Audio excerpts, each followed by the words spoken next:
शुक्लांबरधरं विष्णुं शशिवर्णं चतुर्भुजं प्रसन्नवदनं ध्यायेत् सर्वविघ्नोपशान्तयेत्। गुरुर्ब्रह्मा गुरुर्विष्णुः गुरुर्देवो महेश्वरः गुरुः साक्षात् परब्रह्म तस्मै श्रीगुरवे नमः।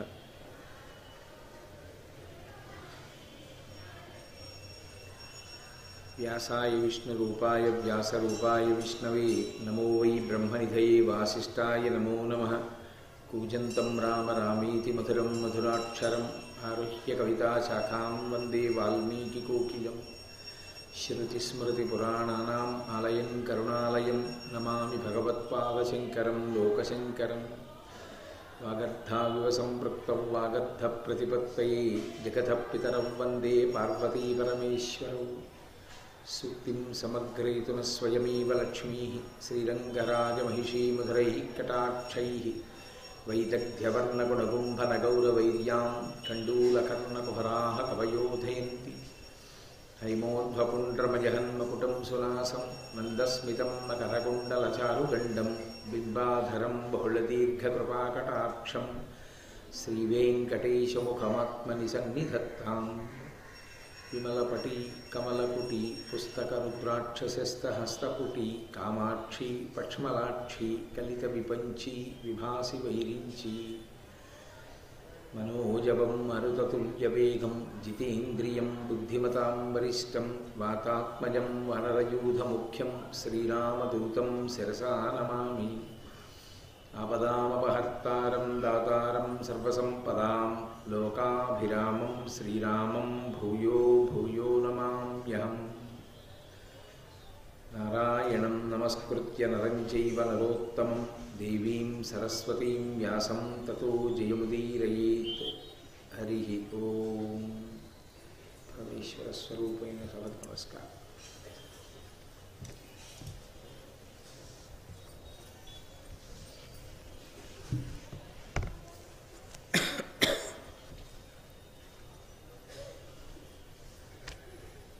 జరాసంధుని యొక్క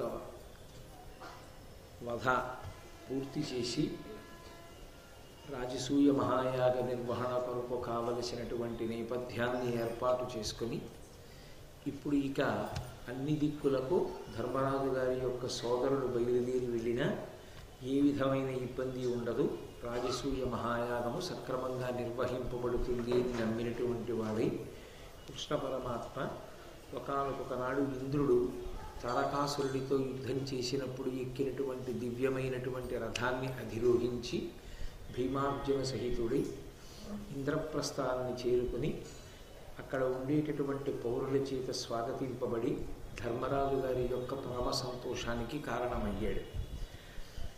ఆ తరువాత ఇక రాజసూయ మహాయాగమునకు కావలసినటువంటి కార్యక్రమము ప్రారంభమైంది.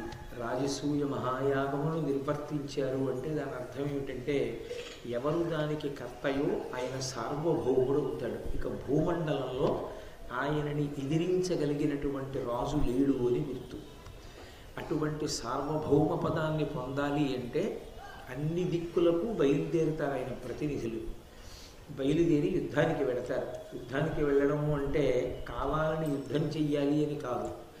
అక్కడ ఉండేటటువంటి రాజులు ఆయన చేసినటువంటి ప్రకటన వింటారు. మా అన్నగారైనటువంటి ధర్మరాజు ఇంద్రప్రస్థాన్ని రాజధానిగా చేసుకుని పరిపాలన చేస్తున్నాడు. ఆయన రాజసూయ మహాయాగాన్ని నిర్వహణ చెయ్యాలి అని సంకల్పం చేసి ఉన్నాడు.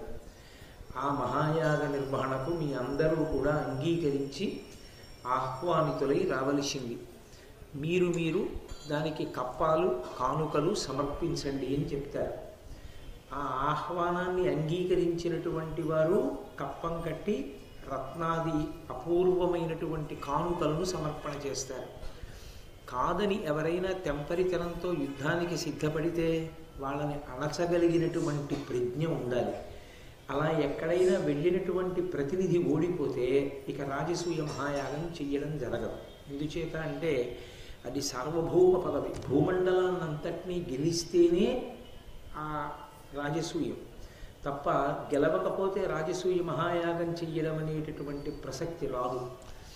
ఇప్పుడు ధర్మరాజు గారు భూమండలం యొక్క 4 దిక్కులకి 4 తమ్ముళ్ళని పంపించాడు. ఆ పంపించినప్పుడు మొట్టమొదట ఉత్తర దిక్కుకి అర్జునుడిని పంపించాడు. అర్జునుడిని ఉత్తర దిక్కుకు పంపించడం వెనకాతల ధర్మరాజు గారి యొక్క సమయోచిత ప్రజ్ఞ తెలుస్తుంది. ఏ దిక్కుకి ఎవరిని పంపించినా గెలిచి రాగలిగినటువంటి మహావీరులే నలుగురు తమ్ముళ్ళు అయినా కూడా ఉత్తర దిక్కుకి అర్జునుడిని పంపుతాడు. ఎందుచేత అంటే ఉత్తర దిక్కు కుబేర స్థానం, అటువైపు అంతా కూడా చాలా ఐశ్వర్యవంతులైనటువంటి రాజులు ఉన్నారు. అక్కడ నుంచి చాలా భారీ ఎత్తున ధనకనక వస్తువాహనాది సంభారములు తరలింపబడాలి. యాగానికి కావలసినటువంటి సంభారములు పెద్ద ఎత్తున ఉత్తర దిక్కు నుండే రావాలి. అందుకే ఉత్తర దిక్కుకి అర్జునుడిని పంపాడు. తూర్పు దిక్కుకి వాయుపుత్రుడైనటువంటి భీమసేనుణ్ణి పంపించాడు. దక్షిణ దిక్కుకి సహదేవుణ్ణి పంపాడు. పశ్చిమ దిక్కుకి నకులుణ్ణి పంపాడు.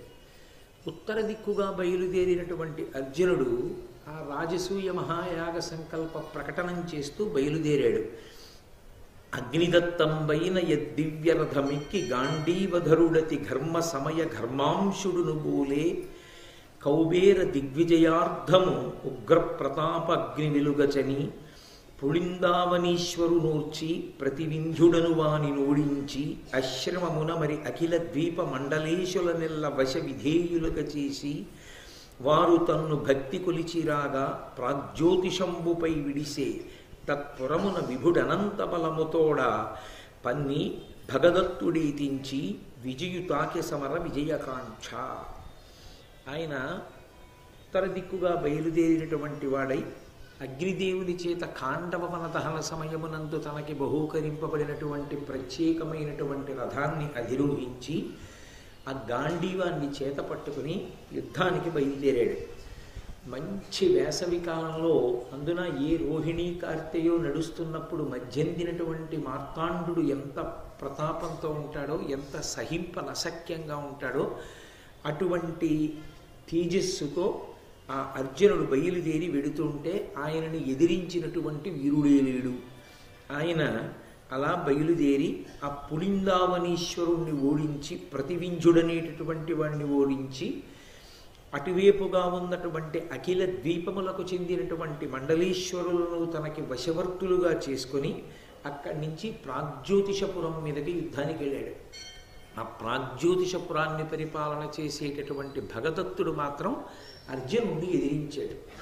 8 రోజుల పాటు ఇద్దరి మధ్య భీకర సంగ్రామం జరిగింది. అర్జునుడితో యుద్ధంలో నిలబడి 8 రోజులు యుద్ధం చేయడం అంటే సామాన్యమైనటువంటి విషయం కాదు.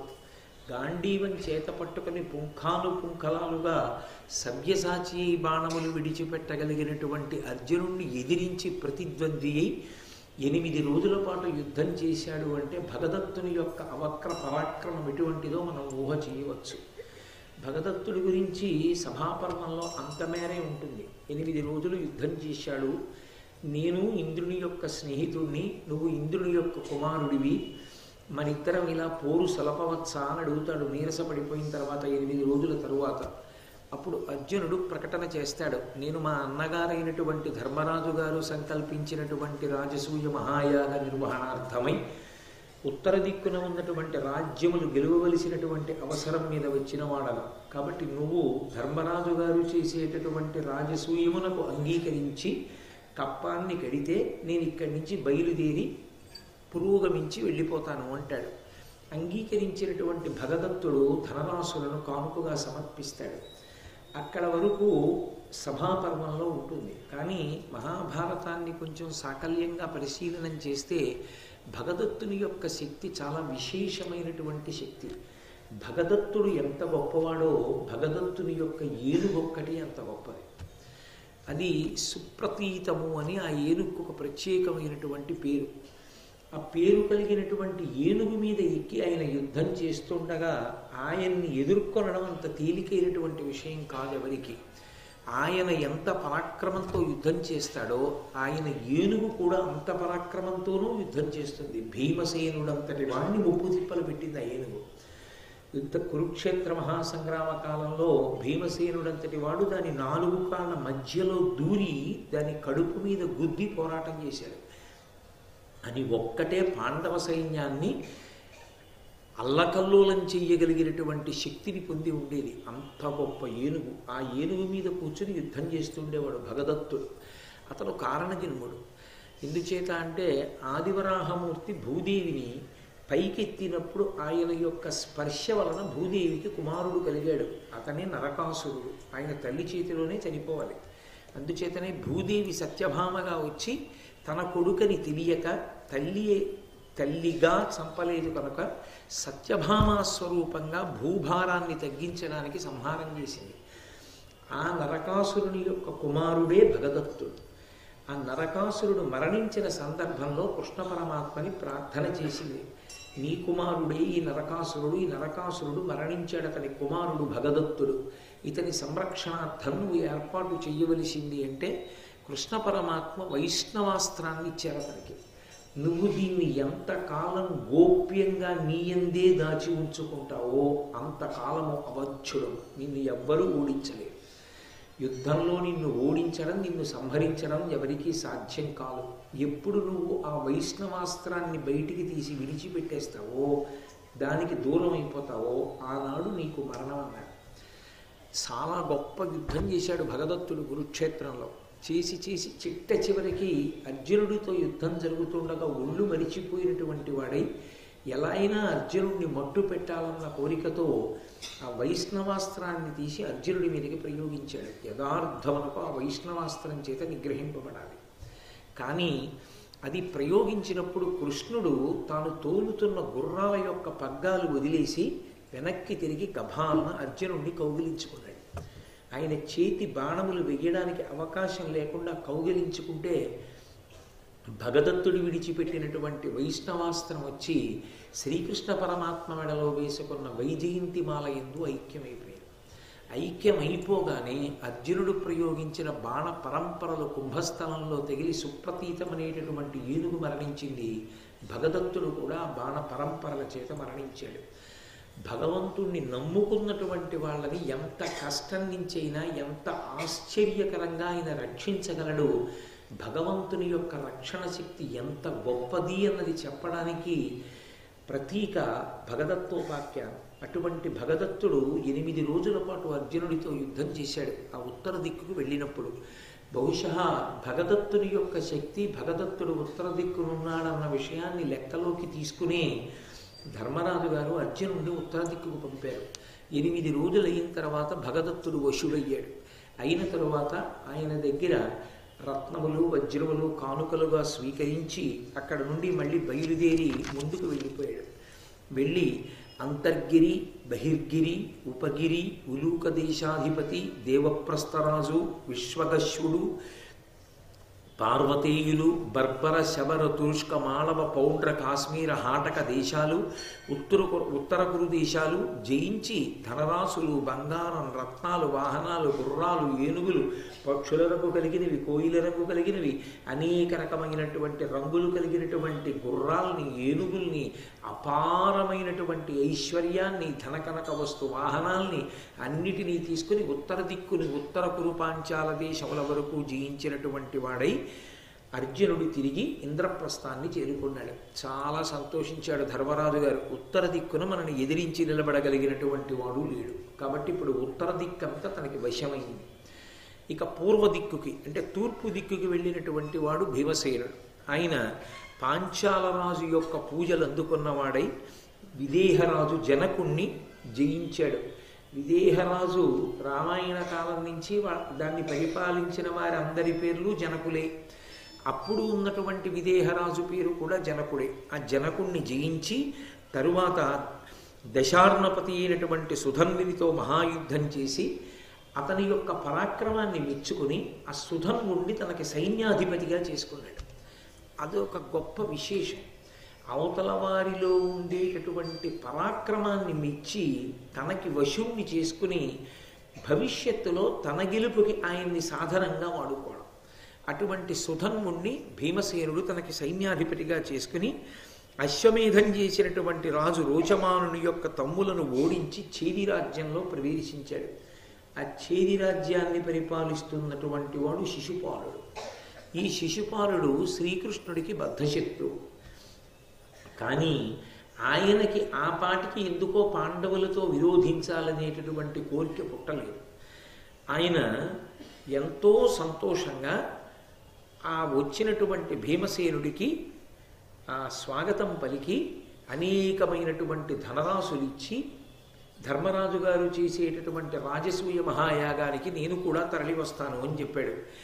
అతని అతి ప్రతాపుని నిలాత్మజుగానవచ్చి చేది భూపతి శిశుపాలుడెంతయును భక్తిపరుండయి రాజసూయ మున్నతి నొరరింపనున్న యమనందనయత్నమిరింగి రత్నశోభిత ధనరాసులిచ్చ కడుప్రీతి సమన్వితుడై ముదంబునన్. పరమ సంతోషంతో ధర్మరాజు గారు రాజసూయ మహాయాగం చేస్తున్నాడన్న విషయాన్ని తెలుసుకున్నటువంటి వాడై అనేకమైనటువంటి ధనరాశులు ఇచ్చి భీమసేనుణ్ణి స్వాగతించి సత్కరించి పంపించాడు. అంటే అప్పటి వరకు శిశుపాలుడికి ధర్మరాజు గారు చేస్తున్నటువంటి రాజసూయ మహాయాగమనందు వ్యతిరేకత ఏమీ లేదు. భీమసేనుడితో యుద్ధం చెయ్యలేదు సరికదా, స్వాగతించాడు. కానీ శ్రీకృష్ణ పరమాత్మకి అగ్రపూజ జరిగితే మాత్రం ఆయన అంగీకరించాడు. అక్కడ తిరగబడి శ్రీకృష్ణ పరమాత్మ చేతిలో మరణిస్తాడు. అక్కడ వరకు చాలా సహకరించాడు, తప్పకుండా నేను కూడా యాగానికి వస్తానన్నాడు. సరే, తూర్పు దిక్కున ఉన్నటువంటి రాజులందరినీ జయించినటువంటి వాడై భీమసేనుడు తిరిగి ఇంద్రప్రస్థాన్ని చేరుకున్నాడు. పరమ సంతోషాన్ని పొందాడు ధర్మరాజు. ఉత్తర దిక్కున ఉన్న రాజులు వశమయ్యారు, తూర్పు దిక్కునున్న రాజులు వశమయ్యారు. ఇక దక్షిణ దిక్కు పశ్చిమ దిక్కు మిగిలాయి. సహదేవుడు దక్షిణ దిక్కుకి వెళ్ళాడు. సుమిత్రుణ్ణి, శూరసేనుణ్ణి, దంతవక్త్రుణ్ణి, యవనుల్ని, గోశృంగగిరి నివాసుల్ని, జంభకుణ్ణి, విందాన బిందుల్ని ఓడించాడు. మాహిష్మతీపురాన్ని పరిపాలించేటటువంటి నీలుడు అనేటటువంటి ఒక మహారాజు మీద యుద్ధానికి వెళ్ళాడు. ఆ నీలుడు అంగీకరించలేదు. ధర్మరాజు గారి యొక్క సార్వభౌమ పదవిని అంగీకరించడానికి తిరస్కరించాడు. తిరస్కరించి భీమసేనుడు ఆయన ఈ సహదేవుడితో యుద్ధానికి వచ్చాడు. సహదేవుడికి ఆయనకి యుద్ధం జరుగుతుండగా ఒక ఆశ్చర్యకరమైన సంఘటన జరిగింది. అగ్నిదేవుడు అకస్మాత్తుగా సహదేవుని యొక్క సైన్యాలన్నిటినీ చుట్టుముట్టి కాల్చడం మొదలుపెట్టాడు. అగ్నిహోత్రుడు నాకు శత్రుస్వరూపంలో నిలబడి ఎందుకు కాల్చేస్తున్నాడు అని ఆలోచించాడు. ఆలోచిస్తే ఒక విషయం ఆయనకి అవగతమైంది. ఆ రాజ్యాన్ని, అక్కడ ఉండేటటువంటి ఆ మాహిష్మతీపురాన్ని ఒకానొకప్పుడు నిషధుడు అనబడేటటువంటి రాజు పరిపాలన చేసేవాడు. ఆ నిషధుడు పరిపాలన చేస్తున్నటువంటి కాలంలో అగ్నిహోత్రుడు బ్రాహ్మణుడు. ఆయన అగ్నిహోత్రుడు బ్రాహ్మణుడు కాబట్టే ఆగ్నేయ దిక్కున కదూ పొయ్యి పెట్టి అన్నం వండుతాం. అన్నం వండిన తర్వాత ఇప్పుడు ఆ ఆచారం తగ్గిపోయిందనుకోండి. పూర్వం ఇంట ఒక్క బ్రాహ్మణుడైనా భోజనం చేస్తే ఆ బ్రాహ్మణోచ్ఛిష్టం తినడం మంచిదని అగ్నిహోత్రుడి కన్నా కూడా చక్కటి బ్రాహ్మణుడు ఎక్కడ దొరుకుతాడని వంటంతా అయిపోయి గిన్నె దింపిన తరువాత పైన ఉన్న 4 మెతుకులు తీసి నీతి చుక్క వేసి ఆ పొయ్యిలో వేసి అగ్నిహోత్రుడికి నమస్కారం చేసి కట్టెలు కిందకి జార్చేసేవారు. ఆ అన్నాన్ని అగ్నిహోత్రుడు తిన్నాడు. తరువాతనే అగ్నిప్రసాదంగా మనం తిన్నాము. దానివల్ల అనారోగ్యం ఏర్పడకుండా యజమాని, ఇంట్లో ఉన్నవాళ్ళు ఆరోగ్యంతో సంతోషంగా ఉంటారు అని పూర్వం అలా చేసేవారు. అందుకే అంత సంతోషంగా ఉండేవారు. మధుమేహ వ్యాధి ఇంత ప్రబలంగా అప్పుడు ఉండేది కాదు, అందుకే బహుశः. కాబట్టి సహదేవుని అక్కడ బ్రాహ్మణ స్వరూపంగానే అగ్నిహోత్రుడు వేదాధ్యయనం చేస్తున్నాడు. ఆ వేదాధ్యయనం చేసేటటువంటి రోజుల్లో ఒక విచిత్రమైన స్థితి కలిగింది. మీరు తొందరపడి నిర్ణయాలకు వచ్చేయకండి. మహాభారతం ధర్మసూక్ష్మ సమన్వయమై ఉంటుంది. ఆయన అక్కడ ఉండగా అగ్నిహోత్రుడు ఒక పరకాంతా సంగమం చేశాడు. ఆ పరకాంతా సంగమం చేస్తే చదువుకుంటున్నటువంటి బ్రాహ్మణుడు పరకాంతా సంగమం చేశాడని తెలుసుకున్నటువంటి ఈ రాజు నిషధుడు అగ్నిహోత్రుణ్ణి సభకి పిలిపించి శిక్షించబోయాడు. పొగలు వెలిగక్కుతూ పెద్ద పెద్ద జ్వాలలతో అగ్ని తన స్వరూపాన్ని చూపించాడు. చూపిస్తే ఆయన భయపడ్డాడు నిషధుడు. అమ్మో, వచ్చినవాడు అగ్నిహోత్రుడు, ఈయన్ని నేను శిక్షించడం ఏమిటి, దిక్పాలకుడు, ఆయన్ని నేను శిక్షించకూడదని వెంటనే ఆయనకి నమస్కారం చేసి క్షమార్పణ అభ్యర్థించాడు. అగ్నిహోత్రుడు ప్రసన్నుడై, బ్రాహ్మణుడి కోపం ఎంతసేపు ఉంటుంది, తాటాకుమంట. ఆయన వెంటనే ప్రసన్నుడై అన్నాడు, ఏదైనా వరం కోరుకోమన్నాడు. ఈ పురంబు జయిం జయిం జయింపంగ ఎవ్వరేని ఒత్తు రుద్ధతులయి శత్రువరులు వారు దర్పమీది నీచేత దగ్ధులై విహీనులు ఉన్నట్లుగా వరమిమ్ము నాకు. ఎవరైనా సరే నేను పరిపాలన చేసేటటువంటి ఈ మాహిష్మతీపురం మీదకి దండయాత్రకు వస్తే నువ్వు మా పలుపున యుద్ధం చేస్తూ ఉండాలి. నువ్వు యుద్ధంలో అగ్నిహోత్రుడు కనపడి శత్రు సైన్యాన్ని కాలుస్తూ ఉండాలి. మాకు అటువంటి వరం ఇమ్మని అడిగాడు. నిషధునికి వరం ఇచ్చాడు అగ్నిహోత్రుడు, నీ రాజ్యాన్ని నేను కాపు కాస్తాను, కానీ నేను నిన్ను ఒక ఆజ్ఞ చేస్తున్నాను. ఏమి ఆ ఆజ్ఞ అంటే, మీరు ధర్మ సూక్ష్మాన్ని జాగ్రత్తగా అర్థం చేసుకోవాలి.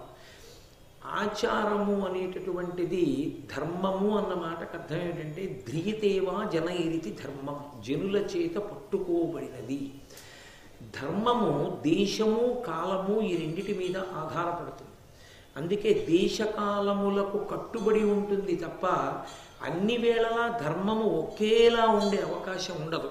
నేను మీతో తరచుగా చెప్తుంటా, ఏకాదశి నాడు ఉపవాసం ధర్మం, ద్వాదశి నాడు ఎంత తొందరగా వీలైతే అంత తొందరగా అన్నం తినడం ధర్మం, పారణ ధర్మం. అలాగే నా కూతురు ముందు నిలబడితే నాది తండ్రి ధర్మం, నా భార్య ముందు నిలబడితే నాది భర్తృధర్మం. నేను ఇక్కడికి వస్తే సభాధ్యక్షుడిగా నా ధర్మం, నేను నా కార్యాలయానికి వెడితే నాది ఉద్యోగి ధర్మం. ఇక్కడ శివాలయంలో అభిషేకం చేస్తే పైన వస్త్రం లేకుండా అభిషేకం చేస్తారు. అదే ఉత్తర భారతం వెడితే పైన స్వెట్టర్ వేసుకుని అభిషేకం చేస్తారు. అక్కడ ఉన్న దేశంలో పైన చొక్కా బనీను తీసి ఉత్తరీయం తీసి నడువు కట్టుకుని అభిషేకం చేయడం కాలమునందు 365 రోజులు సంభవం అయ్యే విషయం కాదు. ఎక్కడ మనుష్య ఉపాధి నిలబడలేదో అసలు వాతావరణానికి అక్కడ శాస్త్రం మినహాయింపు కల్పిస్తుంది. అందుకే ధర్మము దేశము మీద కాలము మీద ఆధారపడి ఉంటుంది. అందుకే ధర్మం మారుతూ ఉంటుంది. ధర్మం అన్ని వేళలా ఒక్కలా ఉండదు. నేను ఇక్కడ కూర్చుని ఉన్నాను, మీకు ఉపన్యాసం చెప్తున్నప్పుడు అగ్రాసనం మీద కూర్చుని ఉండడం నాకు హక్కు, నా ధర్మం. నేను ఈ సభలో ఇలా మాట్లాడుతుండగా మా గురువు గారు కనపడ్డారనుకోండి సభలో, ఉత్తర క్షణంలో నేను ఈ పుస్తకాన్ని విడిచిపెట్టేసి కిందకి దిగి వెళ్ళి మా గురువు గారి పాదాల మీద పడి సాష్టాంగ నమస్కారం చెయ్యాలి. అప్పుడు అది నా ధర్మం. గురువుగారు సభలో కనపడినా కూడా నేను అలాగే కూర్చుని ఉపన్యాసం చెప్పకూడదు. గురువు పరబ్రహ్మస్వరూపుడు, గురువు కనపడితే తిరిగి నమస్కరించవలసింది. గురువు గురువే. అందుకే ధర్మం మారుతూ ఉంటుంది. భగవంతుని యొక్క సృష్టి యందు ఒక్క మాహిష్మతీపురంలో ఉండేటటువంటి స్త్రీల యందు ఒక విచిత్రమైనటువంటి లక్షణము ఏర్పడింది ఈశ్వరుని యొక్క సృష్టిలోనే. ఒక చోట చలి ఎక్కువ, ఒక చోట వేడి ఎక్కువ ఉన్నట్టే అక్కడ ఉండేటటువంటి స్త్రీలు మనోజరాగిణులు అన్నారు. మనోజుడు అంటే మనసు నుండి పుట్టినటువంటి వాడు, విష్ణువు యొక్క మనసు నుండి పుట్టినవాడు కాబట్టి ఆయనకి మన్మధుడు. వాళ్ళు మన్మధరాగిణులు అంటే చాలా తరచుగా మన్మథ బాణములు పడుతుంటాయి. అందుకని వాళ్ళకి స్వేచ్ఛా విహరిణులుగా ఉండడానికి అవకాశం ఇచ్చారు. వాళ్ళు ఒక్క పతికి కట్టుబడి ఉండవలసినటువంటి అవసరం వాళ్ళకి ఇవ్వలేదు. ఎందుకంటే అది హింస కిందకు వస్తుంది కాబట్టి వాళ్ళకి మినహాయింపు ఇచ్చారు. కాశీలో మంచి శీతాకాలంలో నువ్వు ఇలా అభిషేకం చెయ్యని చెప్పి చొక్కా బనీను తీసేసి ఉత్తరీయం నడువు కట్టుకుని అభిషేకం చేయమంటే కొయ్యబారి స్పృహ తప్పి పడిపోయిన వ్యక్తిని హింస చేసినట్టు ఎలా అవుతుందో, సృష్టి యందు ఆ పట్టణంలో స్త్రీల మనసు యందు ఆ ధర్మం ఉన్నప్పుడు వాళ్ళని నియంత్రించడం ప్రతిబంధకం అవుతుంది కాబట్టి అధర్మం అవుతుంది. అందుకని నేను సంగమించాను తప్ప నేను ధర్మ వ్యతిరేకం చెయ్యలేదు. నీవు కూడా వాళ్ళని అలా శిక్షించడానికి వీల్లేదు. ఇక నుంచి ఈ ఒక్క దేశంలో ఈ ఒక్క పట్టణంలో మాత్రం వాళ్ళ యొక్క స్వేచ్ఛా విహారము వారి పాతివ్రత్యమును బాధించదు, వారికి దోషం అంటదు. కాబట్టి నువ్వు ఈ ధర్మ సూక్ష్మాన్ని అర్థం చేసుకుని ప్రవర్తించాలని నిషధునకు ఆజ్ఞ చేశాడు అగ్నిహోత్రుడు. ఆ కారణం చేత ఆ పట్టణం ఒక్కటే మినహాయింపుతో ఉండిపోయింది. అప్పటి నుంచి అగ్నిహోత్రుడు ఆ పట్టణాన్ని పరిపాలించేటటువంటి రాజు పనుపున యుద్ధం చేస్తాడు ఎవరైనా శత్రువులు వస్తే. అగ్నిహోత్రుడు మన పక్షాన ఉండగా మనకేమి లోటు, సహదేవుణ్ణి ఎదిరిస్తే మాత్రం మన ఎలా జయిస్తాడు అని ఆ పరిపాలన చేసేటటువంటి నీలుడనేటటువంటి రాజు సహదేవునికి వ్యతిరేకంగా యుద్ధం చేశాడు. వెంటనే సహదేవుడు ఈ విషయాన్ని తెలుసుకున్నాడు. అగ్ని చుట్టుముట్టింది.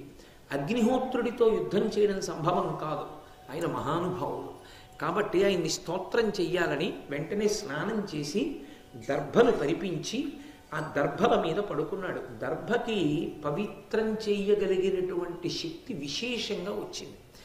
దర్భకి ఎందుకు ఆ శక్తి వచ్చింది అంటే, చాలామంది ఏదో అమృతోత్పాదన సమయంలో ఆ అమృతాపహరణ సమయమునందు కొద్దిగా దాని మీద పడింది ఆ అమృతం, అందుకని వాటికి పవిత్రీకరించగలిగిన శక్తి వచ్చింది అంటారు. కాదు, వేదంలో ఏమనుందంటే నీటికి పవిత్రం చెయ్యగలిగిన శక్తి తనంత తానుగా పరమేశ్వరుడు పెట్టాడు. ఏదైనా ఒక వస్తువు పవిత్రం అవ్వాలి అంటే నీటి స్పర్శ చేత పవిత్రం అవుతుంది. అందుకే చూడండి, పువ్వులు తెచ్చి పూజకు అక్కడ పెట్టుకుంటాం, ఈశ్వరుడి పాదాల మీద వేసే ముందు కాసి నీళ్లు చల్లుతాం. ఎందుకని అంటే ఆ పువ్వులు కోసినప్పుడు ఎలా కోశారో ఆ పువ్వులు తీసుకొచ్చే లోపల ఎంగిలి గాలి తగిలి ఉండి ఉండవచ్చు, తెలియక ఎవరైనా కింద పడిన పువ్వు మళ్ళీ పూజాపాత్రలో పెట్టి ఉండి ఉండవచ్చు అని ఆ పూల మీద కాసిన నీళ్లు చిలుపుతారు. దానికి మంత్రం ఉండదు. మంత్రం లేకుండా చల్లినా ఆ నీటి స్పర్శ చేత పువ్వులు మళ్ళీ పవిత్రమవుతాయి, ఈశ్వరారాధనకు యోగ్యతని పొందుతాయి. అలాగే ఈ వస్తువుకి అశౌచం ఏర్పడింది అని అనుమానం వచ్చింది అనుకోండి, కాసిన నీళ్లు చల్లి వస్తువు తీసుకుంటారు.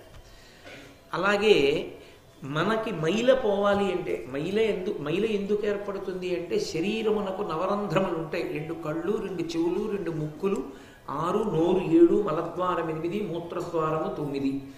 ఈ 9 కాక కొన్ని లక్షల స్వేదరంధ్రములు ఉంటాయి.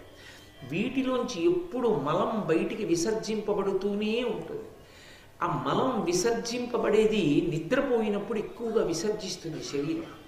ఆ నిద్రపోయి లేచినప్పుడు ఆ మలం ఏర్పడుతుంది. కాబట్టి దేవాలయ ప్రవేశం కానీ పూజా మందిర ప్రవేశం కానీ చెయ్యకూడదు. అందుకని స్నానం చేసి వెళ్ళాలి. స్నానం అంటే నీళ్లు పోసుకోవడం. నీటితోటి సంపర్కం ఏర్పడితే శుద్ధి కలుగుతుంది. నీటికి పరమేశ్వరుడు తనంత తానుగా ఆ శక్తిని ఇచ్చాడు. నీట మునిగితే స్నానం చేస్తే మైలపోయింది. ఏదో అశౌచం వస్తుంది, ఎవరో ఇంట్లో పెద్దవాళ్ళు జ్ఞాతులు ఎవరో వెళ్ళిపోతారు, ఏ పెద్ద తండ్రి గారో తాతగారో ఎవరో, మాకు అశౌచం తీరిపోయిందండి వాళ్ళతో అంటారు. అశౌచం తీరిపోయింది అని ఎలా తీరిపోయింది? స్నానంతో తీరిపోతుంది. పుణ్యాహవాచనం చేయించామండి అంటారు. నీటిలోకి మంత్రశక్తి చేత ఆ ఈశ్వరానుగ్రహాన్ని కల్పించి ఆ నీటిని చల్లుతారు. చల్లితే విరిగిపోతుంది అశౌచం అంతా. నీటికి ఆ శక్తి ఉంది. ఒకానొకప్పుడు దేవేంద్రుడు యుద్ధం చేసి తన ప్రతిద్వందిని పడగొట్టాడు. ఆయన నీటిలో పడిపోతున్నాడు. పడిపోతుంటే ఆయన శవం నీటిలో పడుతోందని నీళ్లకి పవిత్రించగలిగినటువంటి శక్తి నీటిని విడిచి ఒక్క క్షణం పైకి లేచింది. లేచినప్పుడు ఆ నీటి పక్కన దర్భలు పెరిగి ఉన్నాయి. దర్భలంటే గడ్డి పరకలు పెద్ద పెద్ద ఉంటాయి, ఆ దర్భలు ఉన్నాయి. ఇవి ఆ శక్తి వెళ్ళి దర్భల్ని ఆశ్రయించింది. అప్పటి నుంచి ఆ దర్భలకి పవిత్రీకరించగలిగినటువంటి శక్తి వచ్చేసింది. అవి దేన్నైనా పవిత్రంగా ఉంచుతాయి. అందుకని గ్రహణ సమయంలో నిలవ ఉన్న పదార్థాల్లో దర్భ వేస్తారు.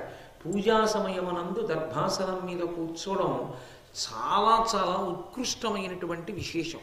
దర్భాసనం మీద కూర్చుని పూజ చేసుకుంటే చాలా పవిత్రమైనటువంటి స్థితి కలిగి దాని వలన మనోలయం అవుతుంది. తొందరగా భగవంతుని యందు మనసు నిలబడుతుంది. భోజనం చేసేటప్పుడు మాత్రం దర్భాసనం వాడకూడదు, నిషిద్ధం. సరే, అందుచేత ఆ అగ్నిహోత్రుడు సైన్యాన్ని చుట్టుముట్టిన కారణం చేత సహదేవుడు స్నానం చేసి దర్భలు పరిపించుకుని దాని మీద పడుకున్నాడు. పడుకుని అతి పవిత్రమైనటువంటి దర్భల మీద పడుకుని ఆయన్ని స్తోత్రం చేశాడు. అగ్ని సూక్తములు అంటారు. ఇవి ఖాండవవన దహనంలో పక్షులు చేశాయి, మళ్ళీ ఇవి చేశాయి. అగ్ని సంబంధమైనటువంటి ప్రమాదములు పొటమరించే చోట ఇటువంటి పద్యాలు చదివినా, ఇటువంటి పద్యాలు చదువుతున్నా, అందుకే మహాభారత శ్రవణం చేయడం, మహాభారత ప్రవచనం చేయడం, కనీసంలో కనీసం ప్రవచనం చేయకపోయినా మహాభారతాన్ని కనీసం చదవడం అన్నది రావడానికి కారణం ఏమిటి అంటే, ఇటువంటి పద్యాలు ఉంటాయి కాబట్టి వీటిని చదివినంత మాత్రం చేత దేవతలు ప్రసన్నులవుతారు. ప్రసన్నులై అగ్ని ప్రమాదములు నివారింపబడి జనులు సంతోషంగా ఉంటారు. నీతదగ్ధంబులై నిఖిల వేదంబులు వర్తిల్లు లోక పవనములగుచు పావనంబులలోన పావనుండవ నీవ యజ్ఞంబులను నీవ హవ్యవాహ ధర్మనిత్యుండైన ధర్మజుగావించు క్రతువు భవత్ప్రీతికరము కాదే దానికి విఘ్నంబు తలచుట ధర్మవే వరద వైశ్వానర వాయుమిత్ర అనిన అగ్నిదేవుడతనికి సంప్రీతుడయి తదీయ సేనకగ్నిభయము బాచే దాని నిరిగి భక్తుడై నీలుండు కౌరవేంద్రుననుచు కానవచ్చే. ఆ దర్భల మీద పడుకున్నటువంటి ఆ సహదేవుడు అగ్నిహోత్రుణ్ణి అగ్ని సూక్తములతో ప్రార్థన చేశాడు. భట్టారక అయర్ భట్టారక అంటే పూజనీయుడు అని, లలితాపరా భట్టారిక అంటే పూజింపదగిన తల్లి, శృంగార భట్టారక కాళిదాస మహాకవి, క్రోధ భట్టారక దుర్వాసో మహర్షి, నన్నయ్య భట్టారకుడు పూజింపదగినవాడు. సంస్కృతంలో అంత అద్భుతమైనటువంటి విషయాల్ని తెలుగు భాషకే గౌరవాన్ని తీసుకొచ్చిన మహాపురుషులు వారు. కాబట్టి ఆయన నీతదగ్ధంబులై నిఖిల వేదంబులు వర్తిల్లు లోక పవనములగుచు. ఓ అగ్నిహోత్రుడా, వేదముల యొక్క స్వరూపము, వేదములు ఈ లోకానికంతటికి అనుగ్రహించడము నీ ద్వారానే జరుగుతూ ఉంటుంది. ఆయనకి జాతవేదుడు అని పేరు. అటువంటి నీ ముఖంగా ఆ హవిస్సులన్నీ ఇస్తే దేవతలకు అందుతుంటాయి. స్వధాకారంతో మంత్రం చెప్పి ఇస్తే నీ ముఖంగా పితృదేవతలకు అందుతాయి. అసలు వేదము వలన ప్రయోజనమన్నది కలగడానికి కారణం నువ్వే. వేదమే నీ స్వరూపమై ఉన్నది. అంతటి మహానుభావుడవు నువ్వు. పావనంబులలోన పావనుండవు నీవ. ప్రపంచంలో పవిత్రమైన వస్తువులు అన్న వాటిని లెక్క పెట్టడం మొదలు పెడితే ఎప్పుడూ పవిత్రమైంది ఏదైనా ఉంటే అగ్నిహోత్రం ఒక్కటే. అంత పవిత్రం చెయ్యగలిగినటువంటి నీరు కూడా ఒక్కొక్కచో బురద నీరు అంటారు, ఉప్ప నీరు అంటారు. కానీ అగ్ని శవాన్ని కాలుస్తున్నా సరే, శవాన్ని కాలుస్తూ పైకి లేచినటువంటి అగ్నిహోత్రం అపవిత్రమేం కాదు. అప్పుడు కూడా అది పవిత్రమే. ఎందుకో తెలుసా? ఎందుకు పవిత్రమో తెలుసా? శవాన్ని కాల్చుతున్న అగ్ని అప్పుడు అది హవిస్సుని తీసుకెడుతోంది. బ్రతికుండగా స్వాహ అంటూ చెరువు అంటారు. ఆ పదార్థాన్ని వేస్తే దేవతలకు ఎలా పట్టుకెడుతుందో, కొడుకు తండ్రి శరీరం పడిపోయిన తరువాత, తండ్రి మరణించిన తరువాత తండ్రి శరీరాన్ని పట్టుకెళ్ళి అగ్నిహోత్రుణ్ణి ప్రార్థన చేస్తాడు చితి మీద పెట్టే ముందు. మా నాన్నగారు బ్రతికున్నంత కాలము నిన్ను ఆరాధించారు, మా నాన్నగారు ఆఖరి ఊపిరి వరకు నిన్ను గౌరవించారు, నిన్ను ప్రార్థన చేశారు. మా నాన్నగారు శరీరం విడిచిపెట్టేశారు. ఈ మా నాన్నగారి శరీరాన్ని పంచభూతాల్లోకి తీసుకెళ్ళిపో. ఇందులో ఉన్న పృథివిని పృథివిలోకి, వాయువుని వాయువులోకి, అగ్నిని అగ్నిలోకి, నీటిని నీటిలోకి, ఆకాశాన్ని ఆకాశంలోకి కలిపే. అలా కలిపేటప్పుడు మా నాన్నగారి శరీరాన్ని కాల్చక, ఉడికించక, అప్పుడప్పుడు కాల్చక బాధ పెట్టకు సుమా. భగ్గున కాల్చి హవిస్సుని వెంటనే దేవతలకు పట్టుకెళ్ళిచ్చే. దాని వలన మా నాన్న కృతార్థుడవుతాడని అగ్నిని ప్రార్థన చేస్తాడు. అగ్నిలో వేయబడిన శవముగా వేయడు కొడుకు, దాన్ని హవిస్సుగా వేస్తాడు. బ్రతికున్నంతకాలం ఆయన హవిస్సు వేశాడు.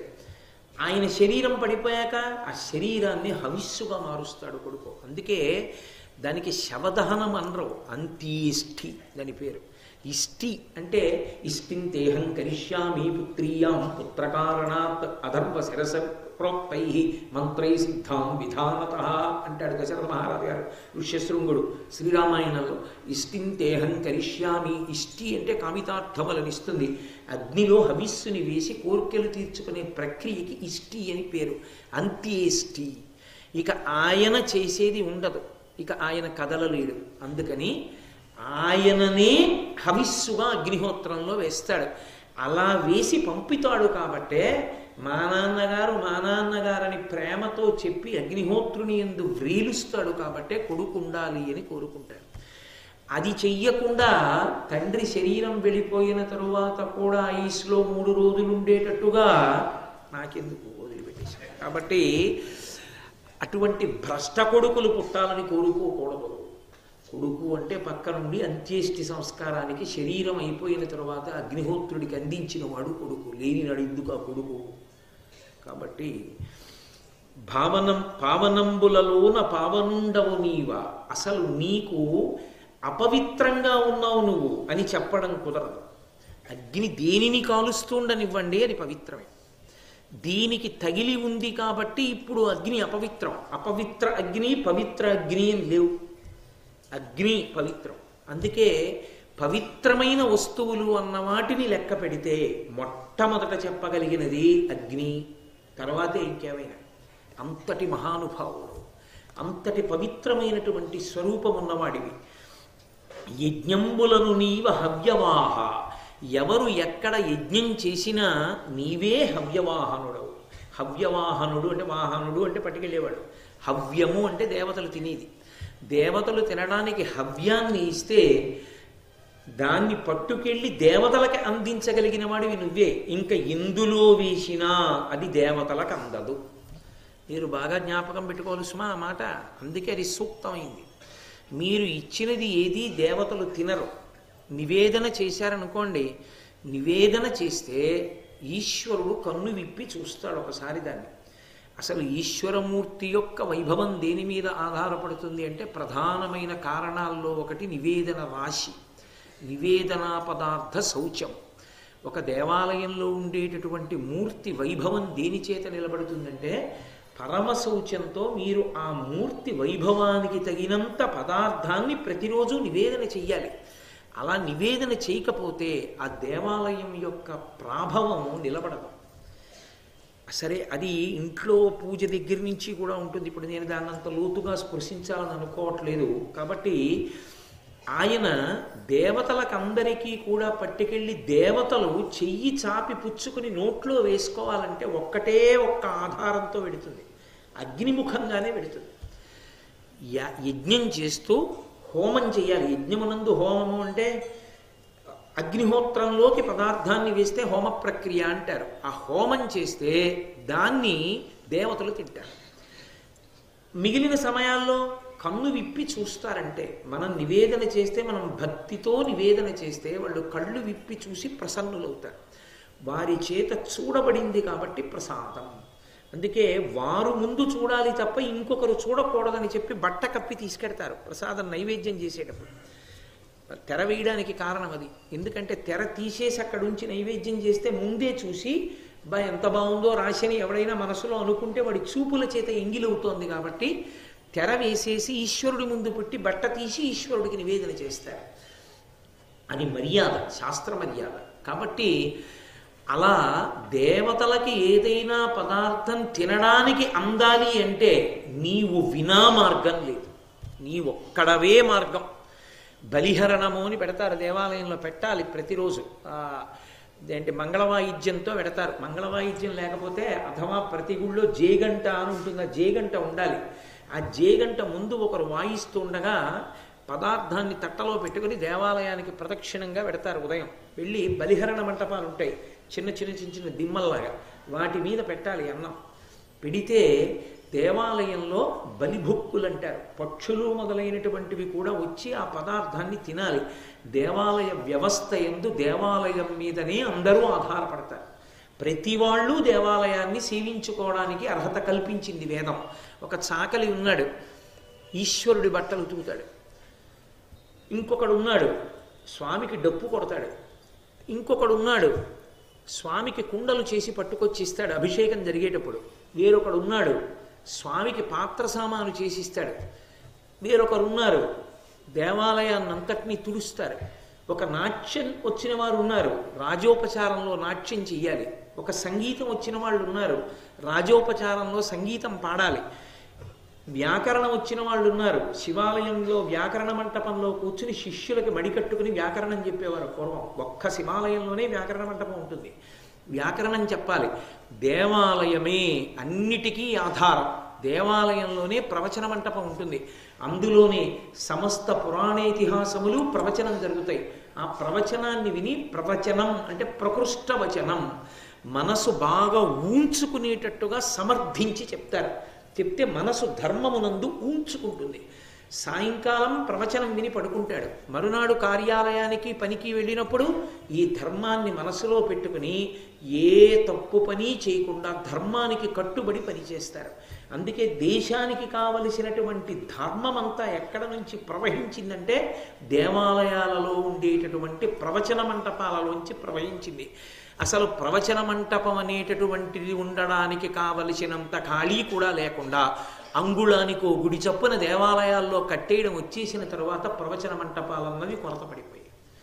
గట్టిగా ఎక్కడైనా ఏదైనా ఉపన్యాసం జరిగితే ఓ 400 మంది కూర్చోవడానికి చోటు ఉండదు. కనపడిన ప్రతి చోట ఎవడో ఏదో పుణ్యం సంపాదించుకోవాలి, ఓ గుడి కట్టేస్తూ ఉంటాడు. ఆ గుడి అక్కడ ఉండొచ్చా ఉండకూడదా సంబంధం లేదు, కట్టేది. ఓ ఆగమం, ఓ శాస్త్రం ఏం అక్కర్లేదు. ఎవడికి తోచిన గుడి, ఎవడి ఇష్టం వచ్చిన చోట వాడు కట్టేస్తూ ఉంటాడు.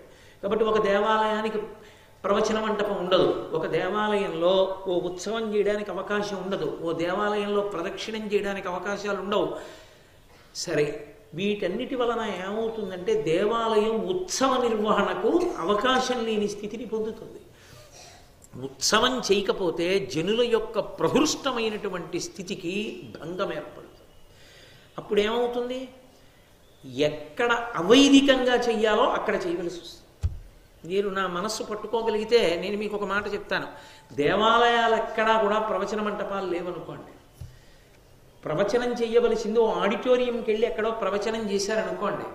తీరా ఆడిటోరియంకి వెళ్ళి ప్రవచనం చేస్తే ఇప్పుడు మీరు కూర్చున్నట్టుగా అందరూ చెప్పులు విప్పి వచ్చి కూర్చోరు, కాళ్ళతో చెప్పులతో వచ్చి కూర్చుని వింటూ ఉంటారు. చెప్పేవాడొక్కడే చెప్పులు విప్పి చెప్పుకుంటూ ఉంటాడు, వాడొక్కడే చెప్పులు విప్పి వేదిక మీద కూర్చుంటాడు. వినేవాళ్లలో ఎవరూ చెప్పులు విప్పారు, ఎందుకంటే చెప్పులు విప్పి పెట్టి రావడానికి అవకాశం అక్కడ ఉండదు. కాబట్టి ఏమైంది? దేవాలయం భర్తీ చేయలేకపోయింది కాబట్టి అవైదికమైనటువంటి చోట ప్రవచనం చేయవలసి వస్తుంది. అప్పుడు చెప్పులు వేసుకుని వినడం ఏమిటి? అసలు శ్రోతకు అది ఉండవలసిన లక్షణమా? ఓ భగవత్ సంబంధం వినేటప్పుడు ఒక దేవాలయంలో చెప్పులు విప్పి పవిత్రంగా కూర్చుని వినడానికి, ఒక ఆడిటోరియంలో చెప్పులు వేసుకుని కుర్చీలో కూర్చుని వినడానికి తేడా ఉందా లేదా? ఎంత తేడా వస్తుంది వినేటప్పుడు? ఎక్కడుంది పవిత్రమైనటువంటి లక్షణం? ఎక్కడుంటుంది? కాబట్టి ఎక్కడ ఏ వ్యవస్థ ఎలా ఉండాలో అలా ఉండాలి. ఒక దేవాలయ నిర్వహణ జరుగుతోంది అంటే దేవాలయ నిర్వహణగానే ఉండాలంతే. కాబట్టి బలిహరణ మంటపం ఉన్నది అంటే బలిభుక్కులు వచ్చి తింటాయి. యజ్ఞం జరిగింది ప్రతి చోట, ప్రతి దేవాలయంలో జరగాలి. హోమం జరిగితే దేవతలు వస్తూ ఉంటారు, వచ్చి తిని పెడతారు. వాళ్ళకు లక్షణం ఉంటుంది. వాళ్ళు కంటికి కనపడక్కర్లేదు. ఒకప్పుడు కనపడేవారు, రామాయణ కాలంలో దేవతలు కనపడేవారు వచ్చి కూర్చోవడం. ఇప్పుడు వస్తారు, స్వాహాకారం చెప్తే వాళ్ళు వస్తారు తినడానికి. మన కంటికి ఆ శక్తి లేదు, చూడగలిగిన శక్తి. ఎందుకంటే అనుష్ఠాన బలం లేక పోగొట్టుకున్నాం. అలా పోగొట్టుకున్నాం కాబట్టి మనకి తెలియదు. ఒకానొకప్పుడు కంచి పరమాచార్య స్వామి వారు ఒక పాడుపడిపోయినటువంటి దేవాలయంలో ఉంటుండేవారు. ఆయన పాదయాత్రగా వెళ్ళిపోతూ పాడుపడిపోయిన గుళ్ళల్లో ఉంటుండేవారు. ఆయన ఒక పాడుపడిపోయిన దేవాలయంలో ఉన్నారు. నాకు అత్యంత ఆత్మీయులు, చాలా మహానుభావుడు. శ్రీశైలంలో కంచికామకోటిపీఠ నిర్వాహకులు సముద్రాల కృష్ణమూర్తి గారని వారు ఆయన్ని దర్శనం చేయడానికి వెళ్ళేటప్పటికీ అంతకు ముందే ఒక ఆశ్చర్యకరమైన సంఘటన జరిగింది. నిశ్శబ్దంగా కూర్చున్నటువంటి స్వామివారు అకస్మాత్తుగా లేచి నిలబడి దండ విన్యాసం అంటారు. దండి సన్యాసి అంటే సత్యదండాన్ని చేతితో పట్టుకున్న వాళ్ళు ఆ దండ సహితంగా నమస్కారం చేస్తారు పెద్దలు కనపడితే. పరమాచార్య ఎవరికీ చేసేవారు కాదు. ఎందుకు చేసేవారు కాదంటే అహంకారం కాదు. అందరూ దండం చేతిలో ఉన్న సన్యాసికి చెయ్యాలి. దండం చేతిలో ఉన్న సన్యాసి ఎవరికి చెయ్యాలి అంటే ఎక్కువ చాతుర్మాస్యాలు చేసిన వాడికి ఈయన చెయ్యాలి. పరమాచార్య 13వ ఏట సన్యసించారు, 100 సంవత్సరములు జీవించారు. అంటే వారు 87 చాతుర్మాస్యములు చేశారు. వారితో సమానంగా చాతుర్మాస్యములు చేసిన సన్యాసి లేరు ఆ రోజుల్లో. అందుకని ఆయన నమస్కరించవలసిన వాడు లేడు. అకస్మాత్తుగా ఆయన లేచి నిలబడి దండ విన్యాసం చేసి నేల మీద పెట్టి నమస్కారం చేశారు. ఎవరికి తెలియలేదు ఎవరికి చేశారు, ఎవరు లేరుగా, ఎందుకు చేస్తున్నారు ఇక్కడ అనుకున్నారు. తర్వాత అడిగారు ఎవరికి చేశారు. సాధారణంగా ఆయన చెప్పేవారు కాదు. స్వామి హనుమ వచ్చారు అన్నారు. ఆయనకి కనపడ్డారు, ఆయన దర్శనం చేసేవారు, ఆయనకి తెలిసేది. ఆయన యొక్క అనుష్ఠాన శక్తి, ఆయన ధర్మం అటువంటిది. వారిని మహారాష్ట్రలో పల్లకీలో తీసుకెళ్తున్నారు. ఆ పల్లకీ మోసేటప్పుడు కూడా తల్లి కామాక్షి అంటూ మొయ్యాలి. ఆ పల్లకీ వెళ్ళిపోతుంటే రెండు పక్కల తలుపులు వేసేశారు. ఆయన అకస్మాత్తుగా తలుపు తీసి బోయిని పిలిచి పల్లకీ ఆప్చేయమన్నారు. ఆపారు. వారు కిందకి దిగిపోయి పల్లకీ పట్టుకు రండి, బహుశः ఈ వీధి మనం దాటిపోయే వరకు నేను పల్లకీ ఎక్కను, ఈ వీధిలో ఎక్కడో ఎవరో ఒక మహాత్ముడి జననం జరిగింది అని నడుస్తున్నారు. ఏమిటి అకస్మాత్తుగా ఇలా దిగిపోయారని ఆయన చుట్టూ ఉన్న అంతేవాసుల్లో కొంతమంది ఒక్కొక్క ఇంట్లో అడుగుతూ వెళుతున్నారు, ఇక్కడ ఎవరు పుట్టారు. ఒక ఇంట ఛత్రపతి శివాజీ పుట్టిన ఇల్లు. ఆ ప్రాంతం మీదుగా పరమాచార్య ఎప్పుడు వెళ్ళలా. ఎలా తెలిసింది ఆయనకి? అది వారి అనుష్ఠాన బలం. ఎక్కడ అనుష్ఠాన బలం ఉందో అక్కడ ఆ దివ్య చక్షు ఉంటుంది. ఆ అనుష్ఠాన బలం లేని చోట ఆ దివ్య చక్షు ఎలా ఉంటుంది? ఎలా కనపడతారు? దేవతలు కనపడమంటే కనపడరు. కానీ దేవతలు వస్తారు. దేవతలకు ఒక లక్షణం ఉంటుంది, వాళ్ళు వస్తే కోరిక తీరుస్తారు. వాళ్ళు ఏదో ఒక కోరిక తీర్చకుండా వెళ్ళరు. హోమం జరుగుతుంటే అందుకే యాగశాలకు ప్రదక్షిణం చేస్తారు, దేవతలకు ప్రదక్షిణం అవుతుంది. ఆ హోమ ప్రక్రియ అంత గొప్పది. ఆ హోమం ఎక్కడ జరిగిందో అక్కడ దేవతలు వస్తారు అన్నం తినడానికి. అది పట్టుకెళ్ళడానికి అధికారం ఇంకెవ్వరికీ లేదు. బలిహరణ మంటపం మీద పెడితే బలిభొక్కులు తింటాయి, నైవేద్యం పెడితే ఈశ్వరుడు కంటితో చూస్తాడు, హోమం చేస్తే దేవతలు వచ్చి పుచ్చుకుంటాడు. ఒక్క హోమ ప్రక్రియలోనే దేవతలు తింటారు. అలా తినేటప్పుడు అగ్ని ఒక్కడే పట్టుకెడతాడు తప్ప పంచభూతములలో ఇంకా ఏదీ కూడా దేవతలకు పట్టుకెళ్ళడానికి సాధనము కాదు. నీటిలో వేస్తే దేవతలు తినరు, పృథివీ మీద వేస్తే తినరు, వాయువులో వేస్తే తినరు, ఆకాశమునందు తినరు, అగ్నిముఖంగా తింటారు. కాబట్టి యజ్ఞంబులను నీవ హవ్యవాహ, యజ్ఞముల యందు నువ్వే హవ్యవాహనుడివి. ధర్మనిత్యుండైన ధర్మజు కావించు క్రతువు భవత్ ప్రీతికరము కాదే. నేను ఎందుకు వచ్చాను? నాకు ఈ నీలుడితో యుద్ధం చేసి ఓడించడం నా కోరిక కాదు. ధర్మరాజు గారు రాజసూయం చేస్తున్నాడు, మీరు ధనరాశులు చెల్లించండి అన్నారు. కానీ ఆయన తిరస్కరించి యుద్ధానికి వచ్చాడు. ధర్మరాజు గారు చేస్తున్నటువంటి రాజసూయ మహాయాగమునందు ఎన్నో హవిస్సులు ఇవ్వబడతాయి, ఎందరో దేవతలకు ఆహారము సమకూర్పబడుతుంది. అంత పెద్ద క్రతువు జరుగుతుంటే హవ్యవాహనుడమైనటువంటి నువ్వు ప్రీతి పొందవద్దా? నువ్వు సహకరించవద్దా? నువ్వే ఈ సైన్యాన్ని కాల్చేస్తే వేదాన్ని నిలబెట్టేదెవరు? అగ్నికార్యాన్ని నిలబెట్టేదెవరు? యజ్ఞయాగాదులను రక్షించేదెవరు? రక్షించవలసిన నువ్వు సైన్యాన్ని భక్షించేస్తావా? కాబట్టి ధర్మనిత్యుండైన ధర్మజుగావించు క్రతువు భవత్ ప్రీతికరము కాదే. దానికి విఘ్నంబు తలచుట ధర్మువే. వరద, వైశ్వానర, వాయుమిత్ర, ఓ వరదుడా వరములిచ్చేవాడా, వైశ్వానరుడా, వాయుమిత్ర, వాయువునకు మిత్రుడైనటువంటి వాడా, అంటే మా అన్నయ్య అయినటువంటి భీమసేనుడి తండ్రి గారికి స్నేహితుడు కనుక నాకు కూడా మా తండ్రి గారి యొక్క స్నేహితుడితో సమానమైన వాడా, కాబట్టి నువ్వు ఇటువంటి పని చెయ్యొచ్చా అనినా అగ్నిదేవుడు అతనికి సంప్రీతుడయి వెంటనే అగ్ని సంతోషించాడు. అందుకే సూక్త పఠనము చేత సంతోషిస్తారు దేవతలు, వారి సమగ్ర స్వరూపావిష్కారము జరుగుతుంది కాబట్టి.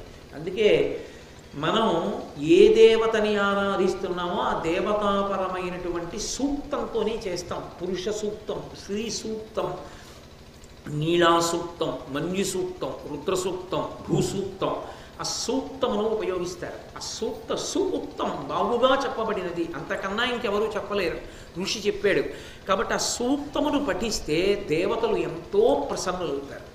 కాబట్టి అటువంటి వాడివి నా సైన్యానికి అగ్ని భయాన్ని తగ్గించమని అడిగారు. వెంటనే అగ్నిహోత్రుడు చల్లపడి సంప్రీతుడై వెనక్కి వెళ్ళిపోయాడు. నీలుడు చూశాడు, అబ్బో అగ్నిహోత్రుడే ప్రసన్నుడైన నాడు ఈయనతో యుద్ధం చేయడం నాకు సాధ్యం అవుతుందా? సాధ్యం అవదని గబగబా వచ్చి సహదేవుణ్ణి అత్యంత ప్రీతితో ఆహ్వానించి ఆదరించి అనేకమైనటువంటి మణిమాణ్యాలనిచ్చి పంపించాడు. సహదేవుడు అలా బయలుదేరి తర్వాత దక్షిణ దిక్కున ఉన్నటువంటి సౌరాష్ట్ర, రుక్మి, భీష్మక, శోట్పారక, దండక, నిషాద, పురుషాద, ఏకపాద, కాలముఖ, కర్ణ ప్రావరణలు, రామశైల, కోలశైల, తామ్రదీప, పాండ్య, కేరళ, కళింగ, ద్రవిడ, యవన, కరహాటక రాజుల్ని ఓడించి చిట్ట చివర సముద్ర తీరం దగ్గరికి వెళ్ళాడు. వెళ్ళి ఆ సముద్రంలో ఉంది కాంచనలంక. కాంచనలంకాధిపతి అయినటువంటి విభీషణుణ్ణి ఉద్దేశించి ప్రకటించాడు, ధర్మరాజు గారు రాజసూయం చేస్తున్నాడు, నువ్వు కూడా రత్నరాసులు బలిచింది. చిరంజీవి కనుక ఆ లంకాపట్టణ పరిపాలితుడైనటువంటి విభీషణుడు కూడా సహదేవుడికి అనేకమైనటువంటి కానుకలు పంపించాడు. ఈ కానుకలన్నిటితోటి కలిసి సహదేవుడు దక్షిణ దిక్కునంతటినీ జయించినటువంటి వాడై సంతోషంగా తిరిగి వచ్చేశాడు. ఆ తర్వాత నకులుడు పశ్చిమ దిక్కుకు బయలుదేరాడు. మహితక దేశాన్ని మరు, మాళవ, బర్బర, కర్బర, శైరీషక, దాశార్ణ, పుష్కరాణ్య, సరస్వతి, సింధూ నదీ తీరాల రాజ్యాలను, పంచనద, అమర పర్వతవాసులను గెలిచి శ్రీకృష్ణుడు ద్వారకానగరంలో పశ్చిమ దిక్కున ఉన్నాడు కాబట్టి ఆ ద్వారపతిలో శ్రీకృష్ణుడికి తన రాకను తెలిపి ఆయన యొక్క ప్రీతిని పొంది మేనమామ మద్రపతి అయినటువంటి శల్యుణ్ణి చూసి శల్యుని యొక్క గౌరవాన్ని పొంది అక్కడి నుంచి తిరిగి ఆ దిక్కునంతటినీ జయించి వచ్చాడు. అక్కడతో ఉత్తర దిక్కుకు వెళ్ళినటువంటి అర్జునుడు, తూర్పు దిక్కుకు వెళ్ళినటువంటి భీమసేనుడు, దక్షిణ దిక్కుకు వెళ్ళిన సహదేవుడు, పశ్చిమ దిక్కుకు వెళ్ళినటువంటి నకులుడు 4 దిక్కుల ఉన్నటువంటి సమస్త సామ్రాజ్యములను గెలిచి ఈ భూమండలానికి అంతటికీ కూడా సార్వభౌముడు ధర్మరాజే అన్న స్థితిని కల్పించి వచ్చారు. ఇప్పుడు తాను ఇన్ని రాజ్యములను గెలిచాడు కనుక పరమ సంతోషంగా ఆ రాజసూయ మహాయాగం చెయ్యడానికి ఆయన ఎంతో సంతోషంగా ప్రారంభం చేసి శ్రీకృష్ణ పరమాత్మకి కబురు చేశారు. రాజసూయ మహాయాగం ప్రారంభమవుతోంది, మీరు ఇచ్చేయవలసింది. శ్రీకృష్ణుడు వచ్చాడు, కూర్చోపెట్టాడు. ఆయన్ని కూర్చోపెట్టి పూజ చేసి నీ యొక్క అండదండల వలన ఈ సమస్త రాజ్యములను గెలిచాను తప్ప నీవు పక్కన లేకపోతే, నీ అండ లేకపోతే ఇవాళ ఈ భూమండలం మీద ఉన్నటువంటి రాజులందరినీ గెలవడం మాకు సాధ్యమా కృష్ణ? ఇది భగవద్భక్తి అన్న మాటకు అర్థం. సాధారణంగా భక్తి ఉన్నది, భక్తి లేదు. మీరు నన్ను క్షమించగలిగితే ఒక్క మాట చెప్తా. 2 కారణముల చేత తెలిసిపోతుంది. ఒకటి, పూజ చేసేటప్పుడు తెలిసిపోతుంది వీడు భక్తిగా చేస్తాడా యాంత్రికంగా చేస్తాడా తెలుస్తుంది, మనసులో భక్తి ఉన్నదా. రెండవది, నీకు ఏదైనా పరమోత్కృష్టమైన సంతోషకరమైన విషయం జరిగినప్పుడు తెలిసిపోతుంది మీకు భక్తి ఉన్నదా లేదా. మీకు అంటే నన్ను కూడా కల్పించమండి. సభలో మిమ్మల్ని ఒకరిని ఉద్దేశించి మాట్లాడతాం కాబట్టి నువ్వు మీరు అన్న మాటలు వస్తాయి. అంతేగాని నేను పండిపోయిన వాడిని మీరేదో పచ్చికాయ అని నా ఉద్దేశ్యం కాదు. ఈ సభలో అందరిలో పచ్చికాయ ఎవరు అంటే బహుశా నేనే అయ్యి ఉంటానేమో కూడా. కాబట్టి కలియుగం కదూ, అందుకే పెద్దపీట మీద నేను కూర్చున్నాను. కాకపోతే మీరు తక్కువని నా ఉద్దేశ్యం కాదు చెప్పేటప్పుడు. అలా అయితే పరమేశ్వర స్వరూపమైన సభకి నమస్కారం అని ఎందుకు మొదలు పెడతాను? ఆ గౌరవం లేనినాడు. కాబట్టి అది చూడండి, లోకంలో ఏదైనా ఒక అత్యంత ప్రధానమైన కార్యం మీద వెడుతున్నప్పుడు భగవంతుడికి నమస్కారం చేస్తాడు. ఈశ్వర తప్పకుండా నాకు మేలు జరిగేటట్టు చూడు అంటాడు. ఈశ్వర అనుకోని కాలంలో నిప్పులు వచ్చాయి, 9 నెలలు నిండాక రావలసిన నొప్పులు నా కూతురికి 7వ నెల పూర్తవగానే వచ్చాయి. లోపల శిశువులు ఎలా ఉంటారో ఏమో, ఎన్నో ఆశలు పెట్టుకుంది పిచ్చి తల్లి. పరమేశ్వర ఎలా అయినా రక్షించి ఆ పిల్లల్ని కాపాడు సుమా అని నమస్కారం చేస్తాడు. వెళ్ళి కూర్చున్నాడు. కూతురు ఎక్కడో ఉంది, ఆ ప్రసవం నొప్పులు పడుతూ గదిలో. పరిగెత్తుకొచ్చి ఎవరో చెప్పారు, అయ్యా మనవడు మనవరాలు పుట్టారు, తాతగారు అయ్యారు, చాలా సంతోషం అన్నారు. మనవడు మనవరాలు అయ్యారు, తాతగారు అయ్యారు అని చెప్పగానే కూడా లోపల పరమేశ్వరుడు జ్ఞాపకం వచ్చి నమస్కరించగలవా? ఈశ్వర నన్ను కరుణించారు, ఏ వార్త వినాలో అని బెంగపెట్టుకున్నాను. అయ్యో వీడు ఏడుస్తాడని, నేను ఏ అర్హత లేనివాడినైనా వీడు ఏడిస్తే మళ్ళీ నేనే కళ్ళు తుడవాలని నన్ను అనుగ్రహించి క్షేమంగా మనవల్ని ఇచ్చారా, పరాత్పరా మీకు ఒక నమస్కారం అని నువ్వు అనగలవా? అలా నువ్వు అనగలిగితే పైకి అనక్కర్లేదు. మంచి మాట వినగానే పరమేశ్వరుడు జ్ఞాపకానికి వస్తాడు. ఆ కష్టంలో రావడం గొప్ప కాదు, గుర్తొస్తాడు, గుర్తొచ్చి తీరుతాడు. కానీ సుఖమునందు సంతోషమునందు ఈశ్వరుడు జ్ఞాపకానికి వస్తాడు. వచ్చి మొదటి నమస్కారం ఆయనకి చేయగలవా? ఏదైనా ఒక మంచి మాట వినగానే పూజామందిరంలోకి వెళ్ళి ఆయనతో పంచుకోగలవా? మీ అనుగ్రహమే ఇదంతా ఈశ్వర, మీ అనుగ్రహం లేని నాడు నాకు ఈ ఆనందం ఎక్కడిది అనగలవా? అలా అనగలిగితే నీకు ఈశ్వరుడు ఉన్నాడు, విగ్రహం కాదు. ఆయనకు కావలసింది అదొక్కటే, యోమే భక్త్యా ప్రయచ్చతి. ఆ అనుబంధం ఉంటే చాలా ఆయన ఎంతో మురిసిపోతాడు. తండ్రికి 80 ఏళ్ళు వచ్చేసాయి, ఎక్కడో కూర్చుని ఉంటాడు. తండ్రి ఏం చేయగలడు? ఆయన ఏం చేయలేడు. కూతురుకి మనవరాలకి మంచి సంబంధం కుదిరింది. పరుగున వెళ్ళి నాన్నగారండి రెండు కాళ్ళ మీద పడిపోయి నాన్నగారికి నమస్కారం పెట్టి, నాన్నగారు మీరు చేసిన పూజలండి, మీ భక్తి అండి, మీ మనవరాలను అనుగ్రహించి మంచి సంబంధం కుదిరింది, ఇప్పుడే ఫోన్ చేసి చెప్పారు, మొట్టమొదట మీకే చెప్దామని వచ్చాను నాన్నగారు, మీ ఆశీర్వచనం లేనినాడు మన వంశంలో ఇవన్నీ ఎలా దొరుకుతాయి అని తండ్రి కాళ్ళు పట్టుకు నమస్కరించాడు. ఏమి ఇవ్వాలి తండ్రికి? ఒరే మనవరాలి పెళ్లి కుదిరింది, నాకు పట్టుపంచ పట్టరా అంటాడా తండ్రి? ఏమి కొడుకురా, ఎంత పరిగెత్తుకొచ్చి ముందు నాకు చెప్పాడు రా చాలంటే. అందరికీ చెప్తుంటే పెద్ద ఆయనకి వినపడి, ఏమిట్రా అందరూ సంతోషంగా చెప్పుకున్నారు, ఏమైంది చెప్తాను నేను, ఉండండి మీరు అలాగా కాసేపు అన్నాడు అనుకోండి. ఎవరో చెప్తారు మీ మనవరాలు పెళ్లి కుదిరిందండి తాతగారు, పాపం సంతోషిస్తాడు, కానీ మనసు ఎంత కలుక్కుమంటుంది. భగవద్భక్తి కూడా అంతే, భక్తి అనుబంధం అంతే. భక్తి అంటే అదేదో పెద్ద సిద్ధాంతం అనుకోకండి, భక్తి అంటే అనుబంధం, ఈశ్వరుడితో ఉన్న అనుబంధం. నీవు ఏదైనా ఈశ్వరుడితో మాట్లాడి చెప్పగలవా, సంతోషమునందు దుఃఖమునందు కూడా. అది చిట్ట చివరికి ఏ స్థాయిలో ఉండాలంటే తలుపు సందులో వేలుపడినప్పుడు కూడా ఈశ్వర అనగలవా. అలా అనడం అలవాటైపోతే ప్రాణోత్క్రమణమునందు కూడా అదే వస్తుంది కాదు. సాధనమున పనులు సమకూరు ధరలోన, అది ధర్మరాజు గారి భక్తి. అందుకు భారతం చదువుకోవాలి. ఈ 4 దిక్కుల ఉన్న రాజ్యాలు గెలిచాడు. గెలిచి ఇప్పుడు మనకంతా సుఖరం అయిపోయింది కృష్ణ, ఇంకేం ఎదురులేదు, మొదలు పెట్టేస్తున్నాను అని కూడా అనొచ్చు. అలా అనలేదు. తీసుకొచ్చి కూర్చోపెట్టి ఆయనకి నమస్కారం చేసి చేతులు కట్టుకు నిలబడి, కృష్ణ నీ అనుగ్రహం లేని నాడు ఇది సాధ్యమా అని అడిగాడు. అది భక్తి అన్న మాటకు అర్థం. ఎంత పూజా పదార్థాన్ని మీరు వినియోగించారన్నది కాదు, మీ మనసు ఎంత ప్రహృష్టమై ఉన్నదన్నది ప్రధానం. అందుకే నేను మీతో మనవి చేసే పూజలో తెలిసిపోతుంది. శుద్ధ ఆచమనీయం సమర్పయామి అంటాడు. ఎన్ని మాటలు విడిచిపెడతాడు నీళ్లు, ఒక్క మాట పోస్తాడు. నిజంగా నువ్వు ఆచమనీయం ఆయనకి ఇచ్చింది నిజమైతే, నువ్వు ఆచమనీయం తీసుకున్నప్పుడు 3 మాటలు పుచ్చుకున్నావా? ఈశ్వరుడు పుచ్చుకోడా? ఆయనకి 3 మాటలు ఇవ్వాలిగా. 3 మాటలు ఇచ్చేటప్పుడు ఇలా ఇలా ఇలా అంటే నువ్వు తీసుకోగలవా? ఒకసారి గుటక వేసి కంఠాన్ని దాటితే తప్ప ఆచమనంలో మళ్ళీ పుచ్చుకోకూడదు. మరి నీకు ఇలా చేతిలో పోసుకుని ఇక్కడ పెట్టుకుని చప్పుడు లేకుండా గుటక వేయడానికి కొంత సమయం పడితే, ఈశ్వరుడికి కూడా పుచ్చుకోవడానికి కొంత సమయం పడుతుందా? మరి నువ్వు ఉద్ధరణితో నీళ్లు విడిచిపెట్టేటప్పుడు ఒకసారి విడిచిపెట్టిన దానికి రెండవసారి విడిచిపెట్టిన దానికి మధ్యలో ఆ సమయాన్ని పరిపాలన చెయ్యాలా? అది లేని నాడు ఏం పూజ చేసినట్లు?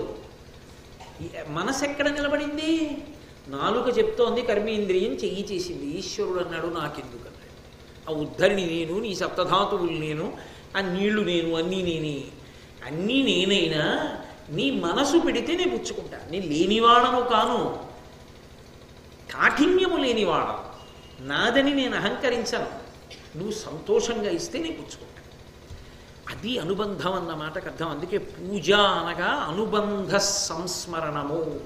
ఆ ప్రేమతో చేసేది పూజ తప్ప ఆ ప్రేమ లేకుండా చేసేది యాంత్రికము. అదొక తొంతు అంటారు. తొంతు అంటే మనసు అక్కడ ఉండదు, చెయ్యాలి కాబట్టి చేస్తూ ఉంటారు.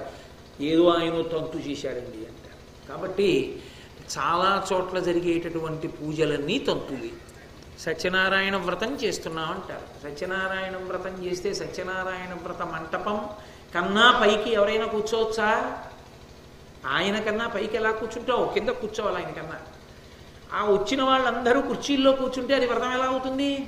ఆయన్ని అవమానించడం అవుతుంది. అంత నీకు మోకాళ్ళ నొప్పులైతే గడప అవతల కూర్చో, మంత్రం వినపడుతోందిగా. అక్కడికి నువ్వు కుర్చీకి కూర్చోవడం ఎందుకు? నీ పెద్దరికం. కూర్చుంటే కింద కూర్చోలేకపోతే గడప అవతల కుర్చీలో కూర్చో. తగుదునమ్మ అని నవగ్రహ మంటపం, అష్టదిక్పాలకులు, సత్యనారాయణ స్వామి ఇంతమందిని పిలిస్తే వీడొక్కడు కుర్చీ. నీకు గౌరవం భక్తి ఉంటే ఇంతమంది వస్తున్నారండి పెద్దవాళ్ళు, కుర్చీ ఎందుకండి, నేను గడప అవతల కూర్చుంటే దోషం రాదు అని గడప అవతల కూర్చో. నిజంగా కూర్చోలేకపోతే దోషం ఏం లేదప్పుడు. అక్కడ ఎందుకు? మంటపం పక్కన, మంటపం పక్కన కూర్చుంటారు. పెళ్లి జరిగేటప్పుడు చూడండి, సర్వమంగళాదేవతని పిలిచి కొబ్బరి బొండం మీద మంగళసూత్రాన్ని పెట్టి పూజ చేస్తుంటారు. దిక్కుమాల కాల్చిన పెద్దరికం, ఒంటికి వయసు వచ్చిందని చెప్పులు వేసుకుని పెద్దవాళ్ళు కుర్చీలు వేసుకుని కూర్చుంటారు అక్కడ. ఎందుకది? ఏం కనపడకపోతే, నువ్వు చూడకపోతే కాలిపోయింది అక్కడ క్రతువు. నువ్వు చూడకపోతే వచ్చిన నష్టం ఏమిటి? సర్వమంగళాదేవతని ఆరాధన చేస్తుంటే చెప్పులు వేసుకు కూర్చుంటావా? అదే నీ పెద్దరికం. ఎందుకు నువ్వు పీటల మీద అక్కడ చెప్పులు వేసుకుని సెల్ ఫోన్లు పట్టుకుని ఫోటోలా? జరుగుతున్నది సర్వమంగళాదేవత యొక్క పూజ. ఆ పిల్ల జీవితం దాని మీద ఆధారపడిందా? ఆ మంగళసూత్రం ఉంటే కదా ఆ పిల్ల గౌరవం, ఆమె బతుకంతా దాని మీద ఆధారపడిందా? కనీసం నీకు భక్తి లేకపోతే దయ లేదు ఆ పిల్ల మీద? కారుణ్యం ఉండద్దు ఆ పిల్ల చల్లగా ఉండాలని? చెప్పులు ఇప్పి వేదిక మీదకి వెళ్ళలేవు? పోనీ నువ్వు అంత కూర్చోలేకపోతే కింద కూర్చోవచ్చుగా, ఎందుకు వేదిక మీద? అసలు పెళ్లిలో వేదిక మీద కూర్చోపెట్టకపోతే అమ్మ బాబోయ్ పెద్దరికం ఇంకేనా ఉన్నట్టే. కాబట్టి అక్కడే కూర్చోవాలి, కుర్చీలు వేసుకొని. కింద కూర్చోకూడదు. క్రతువు చక్కగా చూడడం, అక్షతలు వేయడం. కూర్చుని చూద్దాం అనుకున్న కన్నా పేరాశ ఇంకొకటి లేదు పెళ్లిలో. ఏమీ కనపడదు. చుట్టూ ఉన్న వాళ్ళు సెల్ ఫోన్లట్టు నించుంటారు. వీడికి ఏం కనపడతాయంటే ఫోటోలు తీసుకునేవాడి పృష్ఠభాగాలు కనపడుతుంటాయి. శ్రద్ధ లేని స్థితి ఎక్కడి నుంచి వస్తాయి? ఫలితాలు రమ్మంటే రావు. సా శ్రద్ధ గదితా సిద్ధి యా వస్తూపలభ్యతే. కాబట్టి నేను భారతం చెప్పట్లేదు అనుకోకండి, భారతమే చెప్తున్నాను. కాబట్టి ధర్మరాజు గారు శ్రీకృష్ణ భగవానుని యందు అంత ఆదరబుద్ధి చూపించాడంటే కృష్ణుడు కొరగట్లేదు, ధర్మరాజు కొరుగుతోంది. నీ మనసుని బట్టి, నీ అధ్యవసాయాన్ని బట్టి, నీ మనసుకి ఉన్నటువంటి పరిపక్వతని బట్టి భగవద్ అనుగ్రహము ప్రసరిస్తుంది. కాబట్టి ఇప్పుడు కృష్ణ భగవానుణ్ణి కూర్చోపెట్టి ఆయనని పరమ పూజనీయంగా మాట్లాడితే కృష్ణుడు అన్నాడు, పూజ్యుడ వెల్ల వంశముల భూపతులందును ధర్మ నిర్మల ప్రాజ్య విభూతి నద్ది విజపాలకు అట్టిడా నీకయొప్పే సామ్రాజ్యము దైవ సంపదయు మానుష సంపద పేర్మికావునన్ యాజ్యుడవిపుడు నీవు భారతాన్వయ భూషణ ధర్మనందన. ఓ ధర్మనందన, నువ్వు భారతాన్వయ భూషణ. ఆ కౌరవంశంలో జన్మించినటువంటి వాళ్ళందరిలోకి కూడా చాలా విశేషమైనటువంటి కీర్తి పొందినటువంటి వాడా. పూజ్యుడ వెల్ల వంశముల భూపతులందును, అన్ని వంశాలలో పుట్టినటువంటి రాజులలోకెల్లా పూజనీయుడైనటువంటి వాడా. ధర్మ నిర్మల ప్రాజ్య విభూతిన దివిజపాలకు నట్టిడ నీకయొప్పే. దేవేంద్రుడు దేవతలందరికీ ప్రభువై ఉన్నటువంటి ఆ స్థితి కన్నా కూడా ఇప్పుడు సార్వభౌమ పదమునందు కూర్చుని సమస్త రాజరాజన్యులను గెలిచినటువంటి నీ గొప్పతనం చాలా విశేషమైనది కదా. సామ్రాజ్యము దైవ సంపదయు మనుష సంపద పేర్మికావునన్. ఇది మనిషికి ఉండవలసినది. ఎందుకు రాజసూయం జరుగుతుందో చెప్తున్నాడు. సామ్రాజ్యము, ఇప్పుడు నీకు సామ్రాజ్యం యావత్ ధరణి నీది. దైవ సంపదయు, ఇన్ని ఉండి చేద్దామన్నా దైవానుగ్రహం ఉండాలి. నీకు దైవానుగ్రహం ఉంది. మానుష సంపద, కావలసినంత మనుష్య సంపద నీకుంది. పేర్మికావునన్, మిక్కుటంగా ఉన్నాయి. కాబట్టి యాజ్యుడవిపుడు, ఇప్పుడు నువ్వు యజ్ఞం చేయడానికి అర్హత పొంది ఉన్నవాడు. ఒక యజ్ఞాన్ని సంకల్పం చేసినప్పుడు ఈ పద్యాన్ని తప్పకుండా జ్ఞాపకం పెట్టుకోవాలి. యజ్ఞశాల వేసేసాం, కావలసిన సంభారాలన్నీ తీసుకొచ్చేసాం, మేమిప్పుడు యజ్ఞం చేసేస్తున్నాం అనేటటువంటి అతిశయం కాదు. మూడవది ప్రధానం, దైవ సంపద. ఆ యాగం చక్కగా జరగాలి అంటే ఉండవలసినది దైవానుగ్రహం.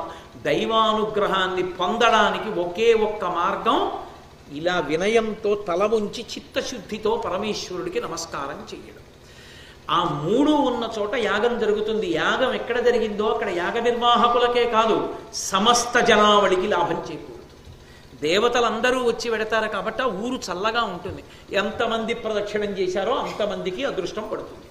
కాబట్టి ఇప్పుడు నువ్వు చక్కగా ఈ యాగాన్ని నిర్వర్తించు అన్నాడు కృష్ణ పరమాత్మ. ధర్మరాజు గారు అన్నాడు, పంపందకు తగదని శంకింపక నీకిష్టమైన కృత్యముల నియోగింపము నన్ను భవద్గుణ సంపత్ ప్రమణుల సమస్త జనుల జనీష. జనీష నువ్వయ్యా, జనులకందరకు ఈశ్వరుడివి. ఓ కృష్ణ, నేను ఈ యాగం ప్రారంభం చేసే ముందు ఒక్క ప్రార్థన చేస్తున్నాను. పంపందగు తగదని శంకింపక. ధర్మరాజు గారిని పిలిచి ఈ పని ఇలా చెయ్యి, అలా చెయ్యొద్దు అని చెప్తే బాగుంటుందా అని అనుకోకు సుమా. నేను చెయ్యకూడని పని చెయ్యొద్దని ఎలా చెప్తావో, నీ చెయ్యవలసిన పని చెయ్యనప్పుడు అది చెయ్యి అని చెప్పడంలో కూడా ఉపేక్షించకు సుమా. అది పైకి చూసే వాళ్ళందరికీ అలాంటి పని చెప్పచ్చండి ఆయనకి, ఏంటంటే అలాంటి పని చెప్తున్నారు అని వాళ్ళు అనుకుంటారేమో. కృష్ణ, నేను అనుకోనని మాత్రం నువ్వు గుర్తుపెట్టుకో. నాకు కావలసింది ఏమిటో తెలుసా? నువ్వు చెప్పిన పని చేయడం. నువ్వు చెప్పిన పని ఏది అన్నదాన్ని నేను విచారణ చెయ్యను కృష్ణ. ఇది పెద్దల ఎడల ఉండవలసిన గౌరవం. ఇంట్లో ఏదో ఒక మంగళకార్యం చేస్తున్నారు, ఒకరికి పెద్దరికం ఇచ్చారు, వారితో చెప్పవలసిన మాట ఇది. అయ్యా, నేను ఈ కార్యం చేసేటప్పుడు నాకు ఈ పని చెప్పచ్చా చెయ్యకూడదా అని ఆలోచించకండి సుమా. నేను ఏ పని చెయ్యాలో మీరు స్వతంత్రులై చెప్పండి. మీరు చెప్పినది చెయ్యడమే నాకు అభ్యున్నతి తప్ప అది నేను చెయ్యొచ్చా చేయకూడదా అని నేను ఆలోచించను. ఓ కృష్ణ, ఓ ధర్మరాజా, వెళ్ళి ఆ పాదుకలు తీసుకొచ్చి ఇలా పెట్టు అనండి, తెచ్చి పెట్టేస్తానంతే. అంతేగాని అదేడు ధర్మరాజును అలా పాదుకలు తెమ్మన్నావా అని ఆలోచించకుండా సుమా. నాకు పాత్రత అన్నది దేని వల్ల నిలబడుతుంది? మీ అనుజ్ఞను పాటించడం వల్ల. ఈయన చెప్పిన మాట నేను చేయడం ఏమిటి, ఆయన నాకు అలా చెప్పాడేమిటి అన్ననాడు నా పాత్రత పోయిందంతే. నా వినయం పోయిందని గుర్తేమిటంటే ఆయన నాకు ఈ పని చెప్పడం ఏమిటి అన్ననాడు పోయింది. కాబట్టి ఏ పని చెప్పాలని మీరు ఆలోచించద్దు, మీరు ఏ పని చెప్తే నేను అది చేస్తాను.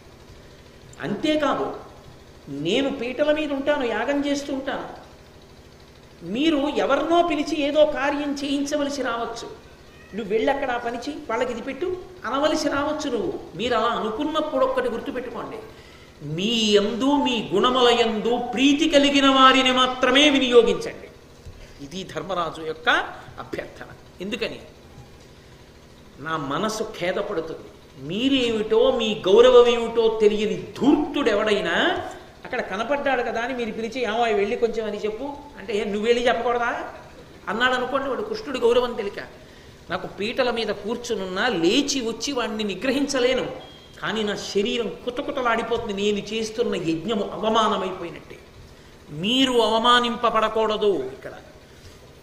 కాబట్టి మీ గుణములు శ్లాఘించే వాళ్ళని, మీ గౌరవం ఏమిటో తెలుసున్న వాళ్ళకి ఏ పని ఏది చెప్పాలన్నా చెప్పండి.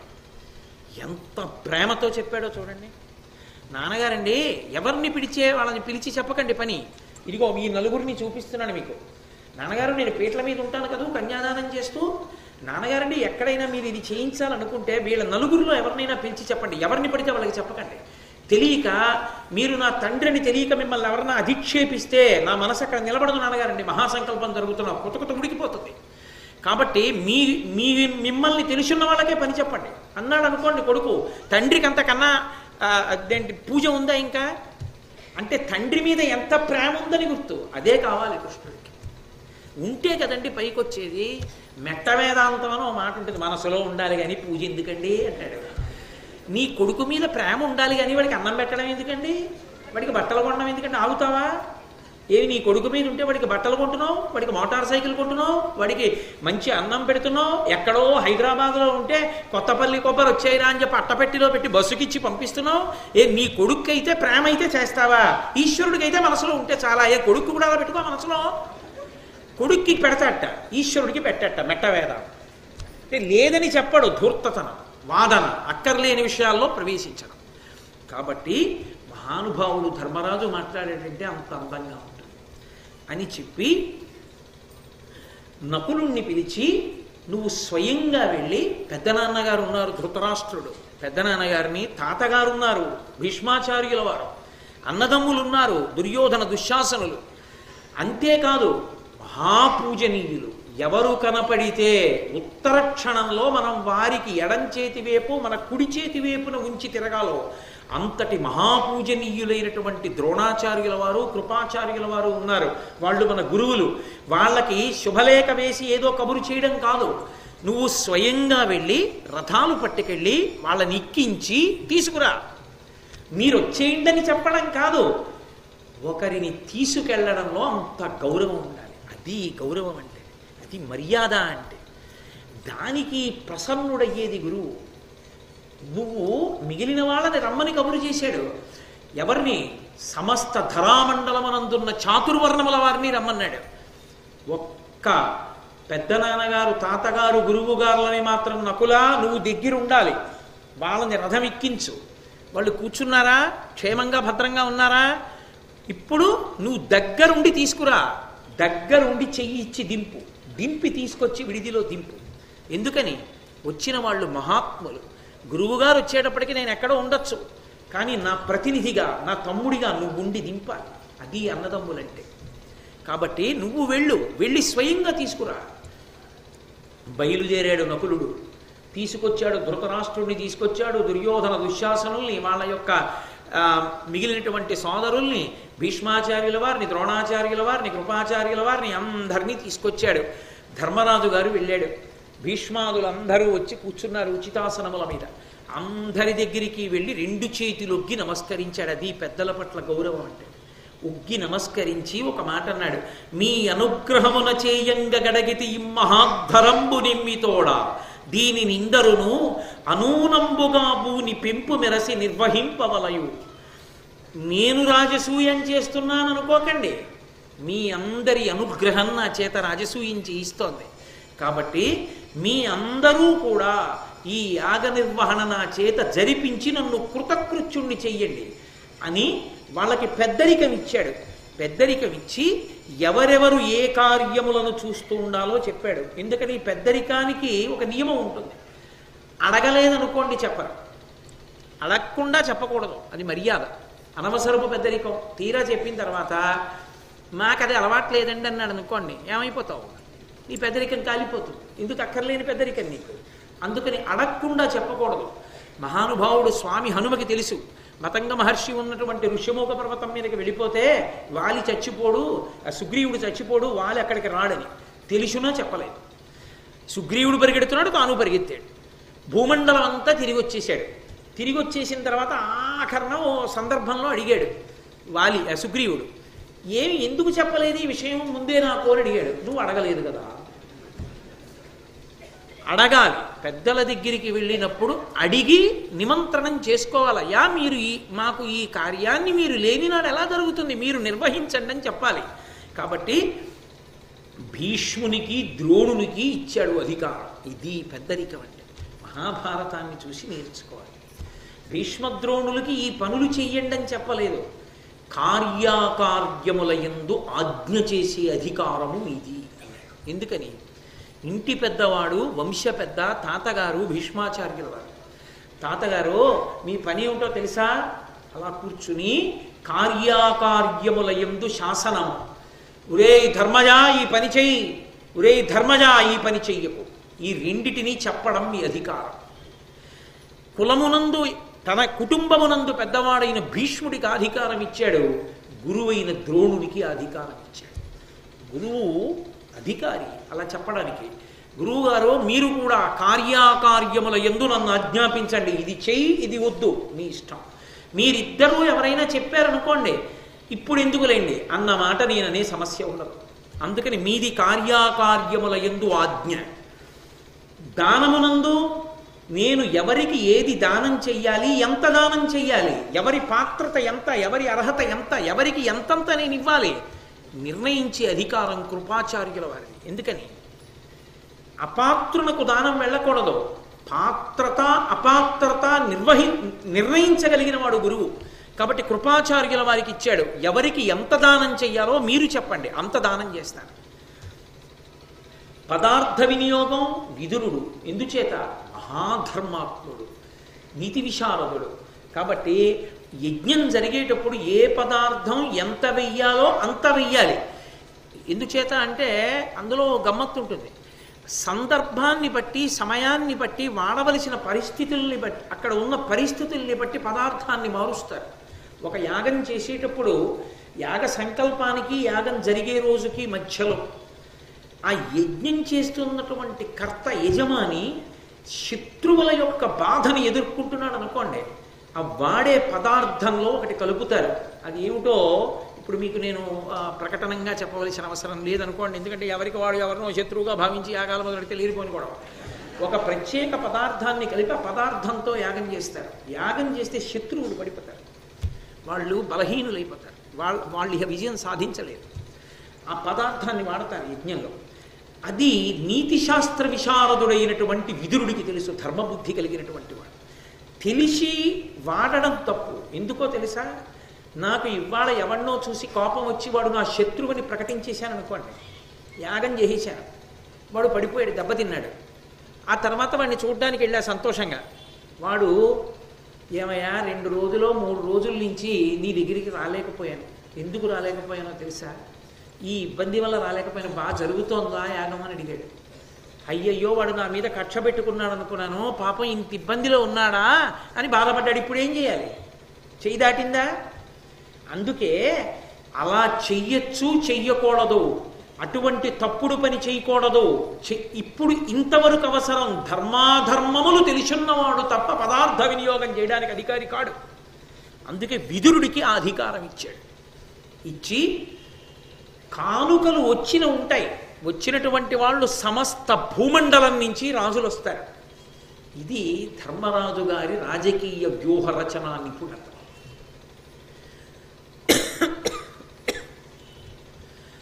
ఆ వచ్చిన రాజులు ఎన్నో కానుకలు తెస్తారు. అవి ఏం సామాన్యమైన కానుకలు కావు, వజ్రవైఢూర్యాలు, రత్నాలు రాసులుగా తెస్తారు. ఇవి పుచ్చుకోవడానికి ఒక అధికారి ఉండాలి. నిమిషానికి ఒకరు పుచ్చుకున్నారనుకోండి, పక్క నుంచి జారిపోతాయి. అందుకని ఎవరో ఒకడు ఉండాలి, ఉండి వాడు ఇవన్నీ పుచ్చుకుని ఎవరెవరు ఏం తెచ్చారో తెలుసుకుని జాగ్రత్తగా కోశాగారానికి చేర్చగలిగిన వాడై ఉండాలి. గొప్ప వ్యూహరచనా నిపుణుడు ధర్మరాజు గారు. ఏ తెలివి తక్కువ వాడేం కాదు. అందుకే తిక్కన గారు మెత్తని పులి అన్నాడు ధర్మరాజు గారు. మహా తెలివైన వాడు రాజకీయంలో. అందుకే దుర్యోధనుడికి ఇచ్చాడు ఆ పదవి. ఎందుకని? ఎప్పుడూ ఏదో ఒకటి ఏడుస్తుంటాడు, ఏడవడానికి బాగా అవకాశం. అందరూ పట్టుకొచ్చి అన్ని ఇస్తుంటే కోశాగారం నిండిపోతోంది అనుకోండి, ఏమి ధర్మరాజు గారు, ఏమి యాగం, సార్వభౌముడని వంగి వంగి నమస్కరించి ఇస్తుంటే ఇది పుచ్చుకుని ఇస్తుంటాడు లోపలికి. దుర్యోధనుడి తప్పు ఎక్కడుందంటే, పొంగిపోయి ఇచ్చిన పదవి వెంటనే ఒప్పుకుని పెద్దవాళ్ళని కూర్చోబెట్టి తలో పదవి ఇచ్చాడు కదా అని తప్పకుండా పుచ్చుకుంటానన్నాడు. పుచ్చుకోవడం మొదలెట్టాక బాధ మొదలయ్యి. అయ్య బాబోయ్, ఈ పళ్ళాలు నిండా ఈ వజ్రాలు ఏమిటి, ఈ వైడూర్యాలు ఏమిటి, ఈ రత్నాలు ఏమిటి, ఈ రాసులు ఏమిటి, ఈ బంగారం ఏమిటి, ఈ ధనకనక వస్తువాహనాలు ఏమిటి, ఇన్నే తెల్లార కట్ట నుంచి రాత్రి వరకు పుచ్చుకోను, కోశాగారానికి పంపిస్తూ ఉండను. ఇంత సంపదే ధర్మరాజుకి, ఇన్ని కానుకలే, ఇంతమంది శిరస్సు ఉంచి నమస్కరించడమే, ఇంత వైభవమా, నా బతుకు అందుకోవడమా అని కడుపు మండిపోయింది. మయసభలో ఈ రాజసూయాగంలో దుర్యోధనుడు ఈ పదవి నిర్వహించడమే కురుక్షేత్రానికి బీజం పడింది. కావలసినంత అన్నం పెట్టాడు అసూయ పడ్డానికి. అందుకని కానుకలన్నీ దుర్యోధన నువ్వు పుచ్చుకోరా అన్నాడు. అలాగే అన్నయ్య అన్నాడు సంతోషంగా. ఏదో మంచి పదవి ఇచ్చారు కదా, చేసి ఇచ్చారు. దుర్యోధనుడికి ఇచ్చాడు. దుశ్శాసనుడిని పిలిచాడు. నువ్వు భక్ష్య భోజ్యాది ఆహారం అందరికీ పెట్టించు. ఎందుకని? దుశ్శాసనుడి యొక్క శీలంలో ఒక పెద్ద బలహీనత. వాడికి యుక్తాయుక్త విచక్షణి ఉండదు. వాడికి సర్వకాలముల యందు అన్నగారు అధికారి. అన్నయ్య ఏం చెప్తే చేసేస్తాడు. కనీసం అయ్యో అన్నయ్య చెప్తే మాత్రం ఇలా చెయ్యొచ్చా అన్న ఆలోచన వాడికి ఏముండదు. దుర్యోధనుడు ఏం చెప్తే చేస్తాడు. అందుకే తీసుకెళ్లి ధర్మరాజు గారు భక్ష్యభోజ్యములు భోజనాలు పెట్టే చోట పెట్టాడు. ఇద్దరికీ సరిపోతుంది. ఎంతమంది తిన్నారో తెలుసా? ఎంత కడుపు నిండా తిన్నారో తెలుసా? ఎక్కడ వండించాడో, ఎన్ని పప్పులు, ఎన్ని పాయసాలు, ఎన్ని కూరలు, ఎన్ని పచ్చళ్ళు, ఎన్ని పులుసులు అని వీడు చెప్పుకేడవా. ఇన్ని కానుకలు వచ్చాయి, ఎంత డబ్బు వచ్చింది అని వాడు ఏడవా. ఇంటికి వెళ్ళాక ఇద్దరూ కూర్చుని ఏడవడానికి, ఇద్దరూ మాట్లాడుకోవడానికి శ్రోత వక్త అక్కర్లేదు. వక్త శ్రోత ఇద్దరూ అవుతారు. కాసేపు వాడు, వాడికి అలసట వస్తే వీడు, ఇద్దరూ చెప్పుకు విని విని విని విని విని విని విని విని ఏడవడానికి సరిపోతారు. దుర్యోధన దుశ్శాసనలకి రెండు పదవులు కట్టపెట్టాడు. చక్కగా యాగశాల ప్రవేశం చేస్తున్నాడు. అసలు ఆ యాగశాల ప్రవేశం అంటే అది అంత అందంగా ఉంటుంది. ఈసారి మనం అయ్యప్ప స్వామి దేవాలయంలో యాగం చేసినప్పుడు ధర్మరాజు గారంత గొప్పగా కాకపోయినా నన్నయ్య గారు మనకి నేర్పినటువంటి నీతి పాటించి యాగశాల ప్రవేశం చేద్దాం. ఆ యాగశాల ప్రవేశం చెప్తూ అంటాడు, ప్రాజ్ఞుడు విశేష ధర్మ విధిజ్ఞుడు ధర్మజుడు యజ్ఞదీక్షితుడయి విప్రజ్ఞాతి పరివృతుండయి యజ్ఞాయతనమున కరిగే అధిక విభూతిన్. చక్కగా యజ్ఞ దీక్షాస్వీకారం చేశాడు. దీక్ష అన్న మాట యథార్థమునకు అన్వయం దేనికో తెలుసా? ఇక దేనికి లేదు. నేను దీక్ష తీసుకున్నాను అన్న మాట దేనికి వస్తుందంటే ఒక్క యజ్ఞం చేస్తేనే దీక్ష. యజ్ఞం చేసేటప్పుడు యజ్ఞం చేసేవాడే దీక్ష పట్టాలని లేదు. యజమానిగా ఒకడు యజ్ఞం చేస్తుంటే యజమాని తమ్ముళ్ళందరూ కూడా వస్తారు, అన్నలు. వాళ్ళు కూడా దీక్షితులు అవుతారు. ఆ యజ్ఞమునందు పాల్గొంటున్న వాళ్ళందరూ దీక్ష తీసుకుంటారు. అది ఈశ్వరానుగ్రహానికి హేతు. వాళ్ళందరూ దీక్షా స్వీకారం చేసి ఈ దీక్షితులైన వాళ్ళందరూ కూడా యాగశాల ప్రవేశం చేస్తారు.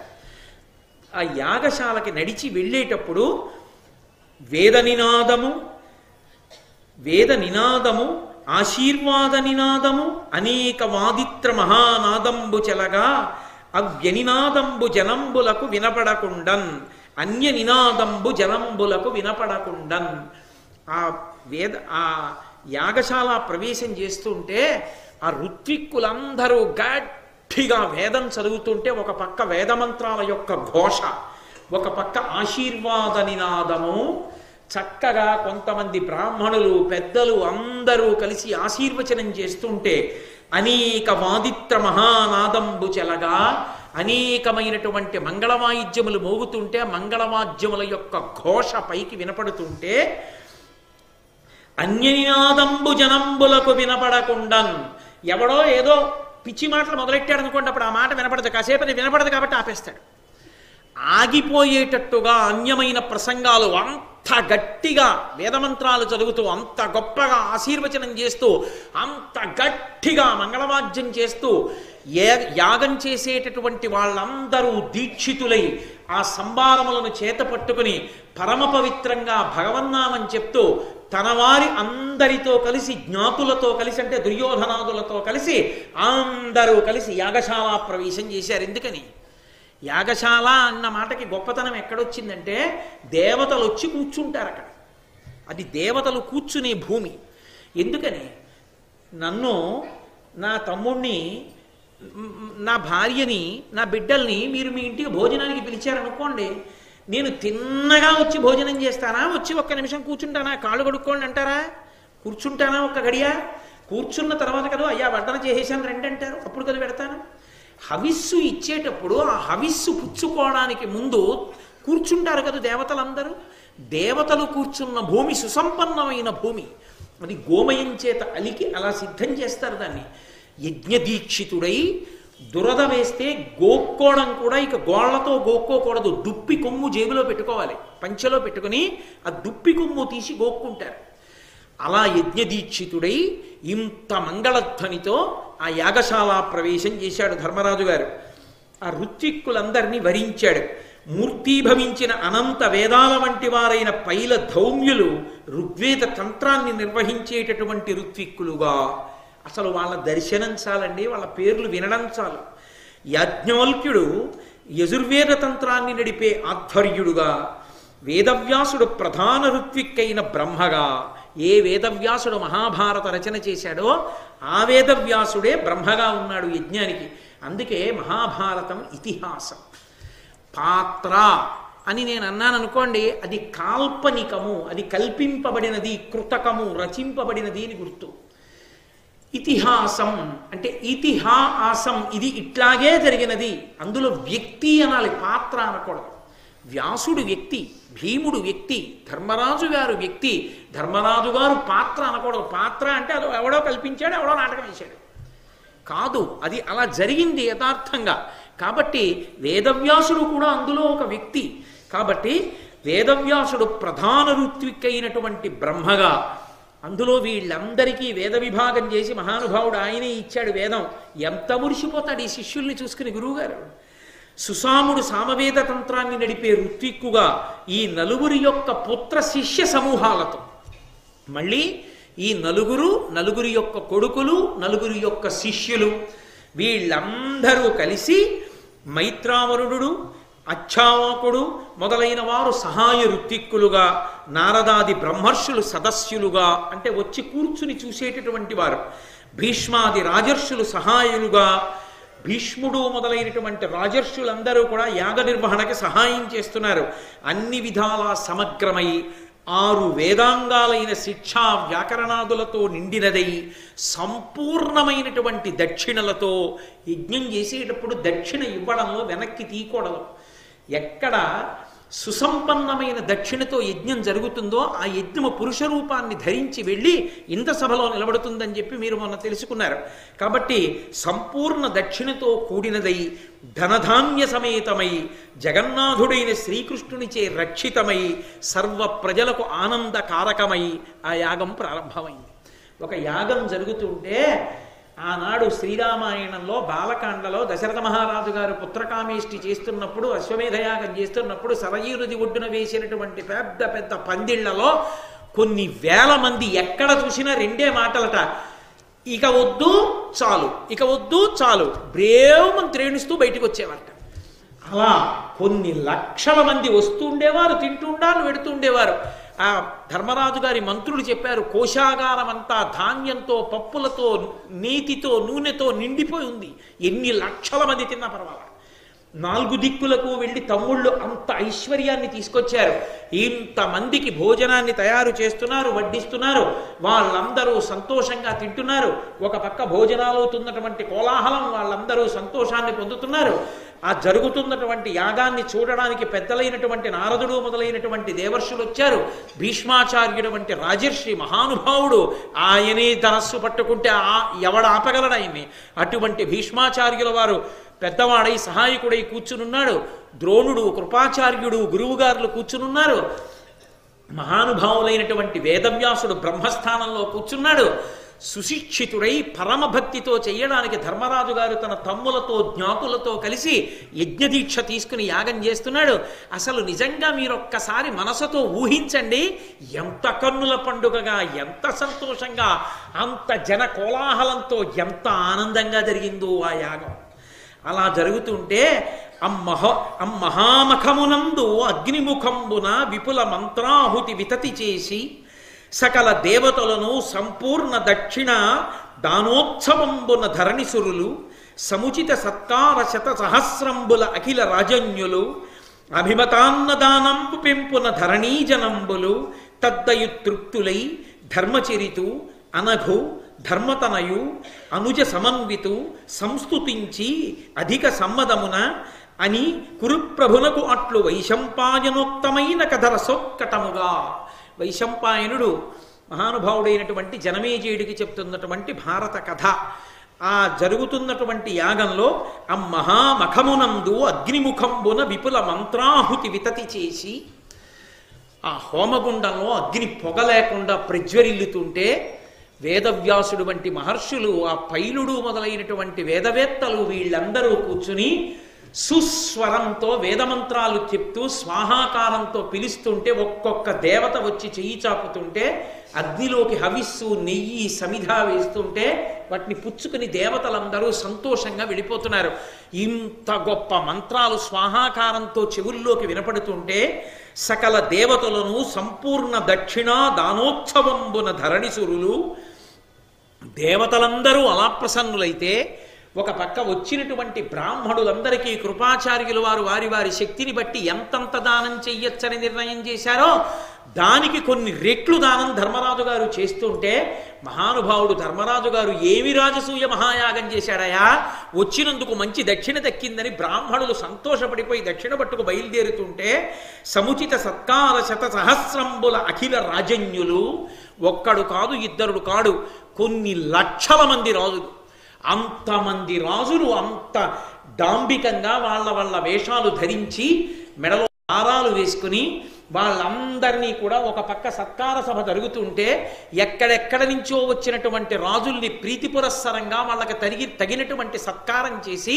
వాళ్ళని పంపిస్తుంటే ఇంతమంది రాజులు కూర్చునుంటే వాళ్ళ రథాలు, వాళ్ళ ఏనుగులు, వాళ్ళ గుర్రాలు, వాళ్ళ యొక్క సైనికులు వీళ్ళందరూ కూడా భోజనాలు చేసి సంతోషంగా నిలబడుంటే ఆ ఏనుగుల ఘీంకారాలు, ఒక పక్క గుర్రాలు చేసేటటువంటి సకిలింపులు, సైనికుల యొక్క సంతోషం, ఏమి యాగానికి వచ్చాం, ఏమి ధర్మరాజు, ఏమి అద్భుతం, అబ్బా రాజుగారు మనని తీసుకొచ్చారు, మనం అదృష్టవంతులంరా అంటుంటే ఎక్కడ చూసినా ఎదురుగుండా అన్ని లక్షల మంది రాజులతో ప్రాంగణం నిండిపోతే వాళ్ళకి సత్కారం జరుగుతుంటే అభిమతాన్న దానంబు పెంపున ధరణీజనంబులు ఆ వచ్చినటువంటి సామాన్య జనులందరికీ కూడా వాళ్ళ వాళ్ళ కోర్కెలు తీరేటట్టుగా కొంతమందికి బట్టలు పెడుతున్నారు, కొంతమందికి ఆభరణాలు ఇస్తున్నారు, కొంతమందికి ఏవో కావలసినటువంటి ఆ వృత్తి విద్య చేసుకోవడానికి కావలసినటువంటి సంభారాలు ఇస్తున్నారు.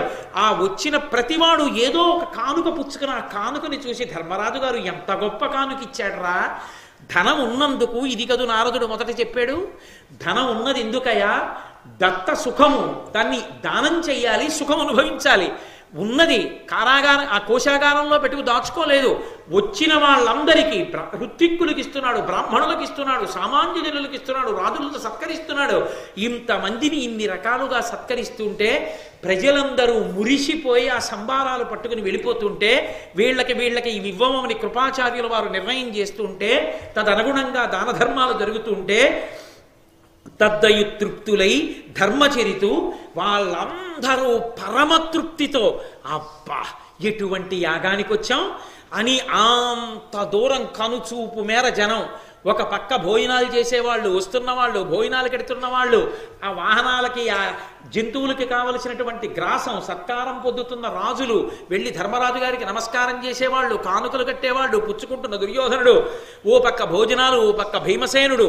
అబ్బబ్బబ్బా ఈ 5 పాండవులు, శ్రీకృష్ణ పరమాత్మ, భీష్మాచార్యుల వారు, ద్రోణాచార్యుల వారు, కృపాచార్యుల వారు, కర్ణుడు, అశ్వత్థామ, కన్నుల పండుగ, ఏమి తేజోమూర్తులని మురిసిపోయి జనులందరూ వీళ్ళని చూస్తుంటే ఏమి ధర్మచరితుడు, నడవడి అంతా కూడా ధర్మమే కదా. అంతటి మహానుభావుడి ధర్మరాజని, ధర్మతనయుడు, సాక్షాత్తు యమధర్మరాజు గారి కొడుకు, అనుజ సమన్వితుడు. ఇది అన్నదమ్ములంటే ఒక చేతి 5 వేళ్లలా 4 తమ్ముళ్ళు 4 దిక్కుల గెలిచొచ్చి మా అన్నగారిది రాజ్యం అని అన్నగారి పాదాల మీద పెడితే సార్వభౌముడై యాగం చేస్తుంటే మా అన్నగారిని చేతులు కట్టుకుని ధర్మనందనుడి వెనక 4 తమ్ముళ్ళు ఇంత శక్తివంతులై కూడా ఒక్క మాట తేడా లేకుండా నిలబడి ఉంటే చూసినటువంటి జనులు సంస్తుతించి రధిక సమ్మతమున వాళ్ళందరూ పొంగిపోయి ఓహా పాండవుల యొక్క వైభవాన్ని చెప్పుకుంటుంటే భర్తతో కలిసి సతీ సహగమనం చెయ్యకుండా బ్రతికి కొడుకుల్ని పెంచి పెద్ద చేసినందుకు ప్రయోజకులైనటువంటి 5 కొడుకుల యొక్క వైభవాన్ని చూసుకుని కుంతీదేవి మురిసిపోయి కళ్ళొత్తుకుని మీరు యమలోకంలో యమసభలో ఉన్నారని ఇంద్రసభకి పంపడానికి మీ కొడుకులు చూడండి ఎటువంటి యాగం చేస్తున్నారోనని పాండురాజు గారిని తెలుసుకుని కుంతీదేవి తల్లి అయి అటువంటి సమర్థులైన కొడుకుల్ని కన్నందుకు మురిసిపోతుంటే విదురుడు వచ్చి వాళ్ళ ధర్మాన్ని చూసి పరవశించిపోతూ అమ్మా నీ కన్న కడుపు పండిందంటుంటే ఆ అనుజ సమన్విత సంస్తుతించి రధిక సమ్మదమున అని కురుప్రభువున కట్లు వైశంపాయనోక్తమైన కథ రసోత్కటముగా బ్రహ్మాండంగా చెవులకింపుగా వింటే భారతం వినాలనేటట్టుగా ఆ యాగం జరిగినటువంటి విధి విధానాన్ని కన్నులకు కట్టినట్టుగా మనమే ఆ యాగమంటపంలో కూర్చున్నంత ఆనందం కలిగేటట్టుగా మహానుభావుడైనటువంటి వైశంపాయనుడు జనమేజయుడికి చెప్తుంటే జనమేజయుడు మా వంశంలో మా తాతలు ఇటువంటి యాగం చేశారా అని నోరు తెరిచి పరమానందంతో వింటున్నాడయా అన్నారు. ఇవాళ ఇక్కడ వరకు మాత్రమే చెప్తాను, దీన్ని దాటి చెప్పను. ఎందుకు చెప్పను అంటే ఇక్కడ వరకు జరిగేటటువంటి యాగం ఒకలా ఉంటుంది పరమ సంతోషకరంగా. ఇది దాటిందనుకోండి శిశుపాలుడు ప్రవేశిస్తాడు. మళ్ళీ ఆ శిశుపాలుడు అసలు ఎందుకు వచ్చాడు, ఏమా అల్లరి, దీనికి వెడితే యాగశాలలో ప్రవేశించిన ఆనందానుభూతికి కించిత్ కొరత వస్తుంది. అందుకని ఇవాళ మనందరం మానసికంగా ధర్మరాజు గారు చేసినటువంటి రాజసూయ మంటపానికి వెళ్ళి ఆ యాగాన్ని దర్శనం చేసి అంతటి మహాత్ముల్ని మనోనేత్రంతో చూసిన ఆనందాన్ని కడుపులో పెట్టుకుని బయలుదేరి రేపు సాయంకాలం 6:30 కలుసుకున్నప్పుడు అత్యంత కీలకమైనటువంటి ఘట్టం సభాపర్వంలో ఆ శ్రీకృష్ణ పరమాత్మకి అగ్రపూజ జరుగుతుంది. కాబట్టి మహోత్కృష్టమైనటువంటి ఘట్టం నడుస్తుంది. కాబట్టి రేపటి రోజున హైమవతమ్మ గారు మీరు సాయంకాలం 6 వచ్చేసి అంత గొప్ప ఘట్టం జరుగుతుంది కాబట్టి విష్ణు సహస్రనామ స్తోత్ర పారాయణ ఎంతమంది వస్తే అంతమందితో చేయించండి. వీలైతే నేను కూడా వచ్చి పారాయణ చేస్తాను. ఆ గోపాలకృష్ణ గారు రేపు మీరు శ్రీకృష్ణ భగవానుడి ఆలయంలో తులసితో చక్కగా పూజ చేయించండి. రేపు మహానుభావుడికి అగ్రపూజ జరిగేటటువంటి ఘట్టం, ఆయన అవతార విశేషాన్ని చెప్పేటటువంటి ఘట్టం. కాబట్టి రేపు తులసి ఎక్కువ పూజ చేయించండి. రేపు సాయంకాలం 6:30 కలుసుకుందాం. రేపు ఆ మహోత్కృష్టమైనటువంటి ఘట్టాన్ని రేపు విందాం. మంగళాశాసనపరై పదాచార్య పురోగమై సర్వైశ్చ పూర్వైరాచార్యై సత్కృతాయాస్తు మంగళం. మంగళం కోసలేంద్రాయ మహనీయ గుణాత్మనే చక్రవర్తి తనూజాయ సర్వభౌమాయ మంగళం. ఉమాకాంతాయ కాంతాయ కామితార్థప్రదాయినే శ్రీగిరీశాయ దేవాయ బలినాథాయ మంగళం. కరచరణకృతం వా కర్మ వాక్కాయజం వా శ్రవణనైనజం వా మానసం వాపరాధం విహితమవిహితం వా సర్వమేత్తక్షమస్వ. శివ శివ కరుణాబ్ధే శ్రీమహాదేవ శంభో. సర్వం శ్రీ ఉమామహేశ్వర పరబ్రహ్మార్పణమస్తు. స్వస్తి.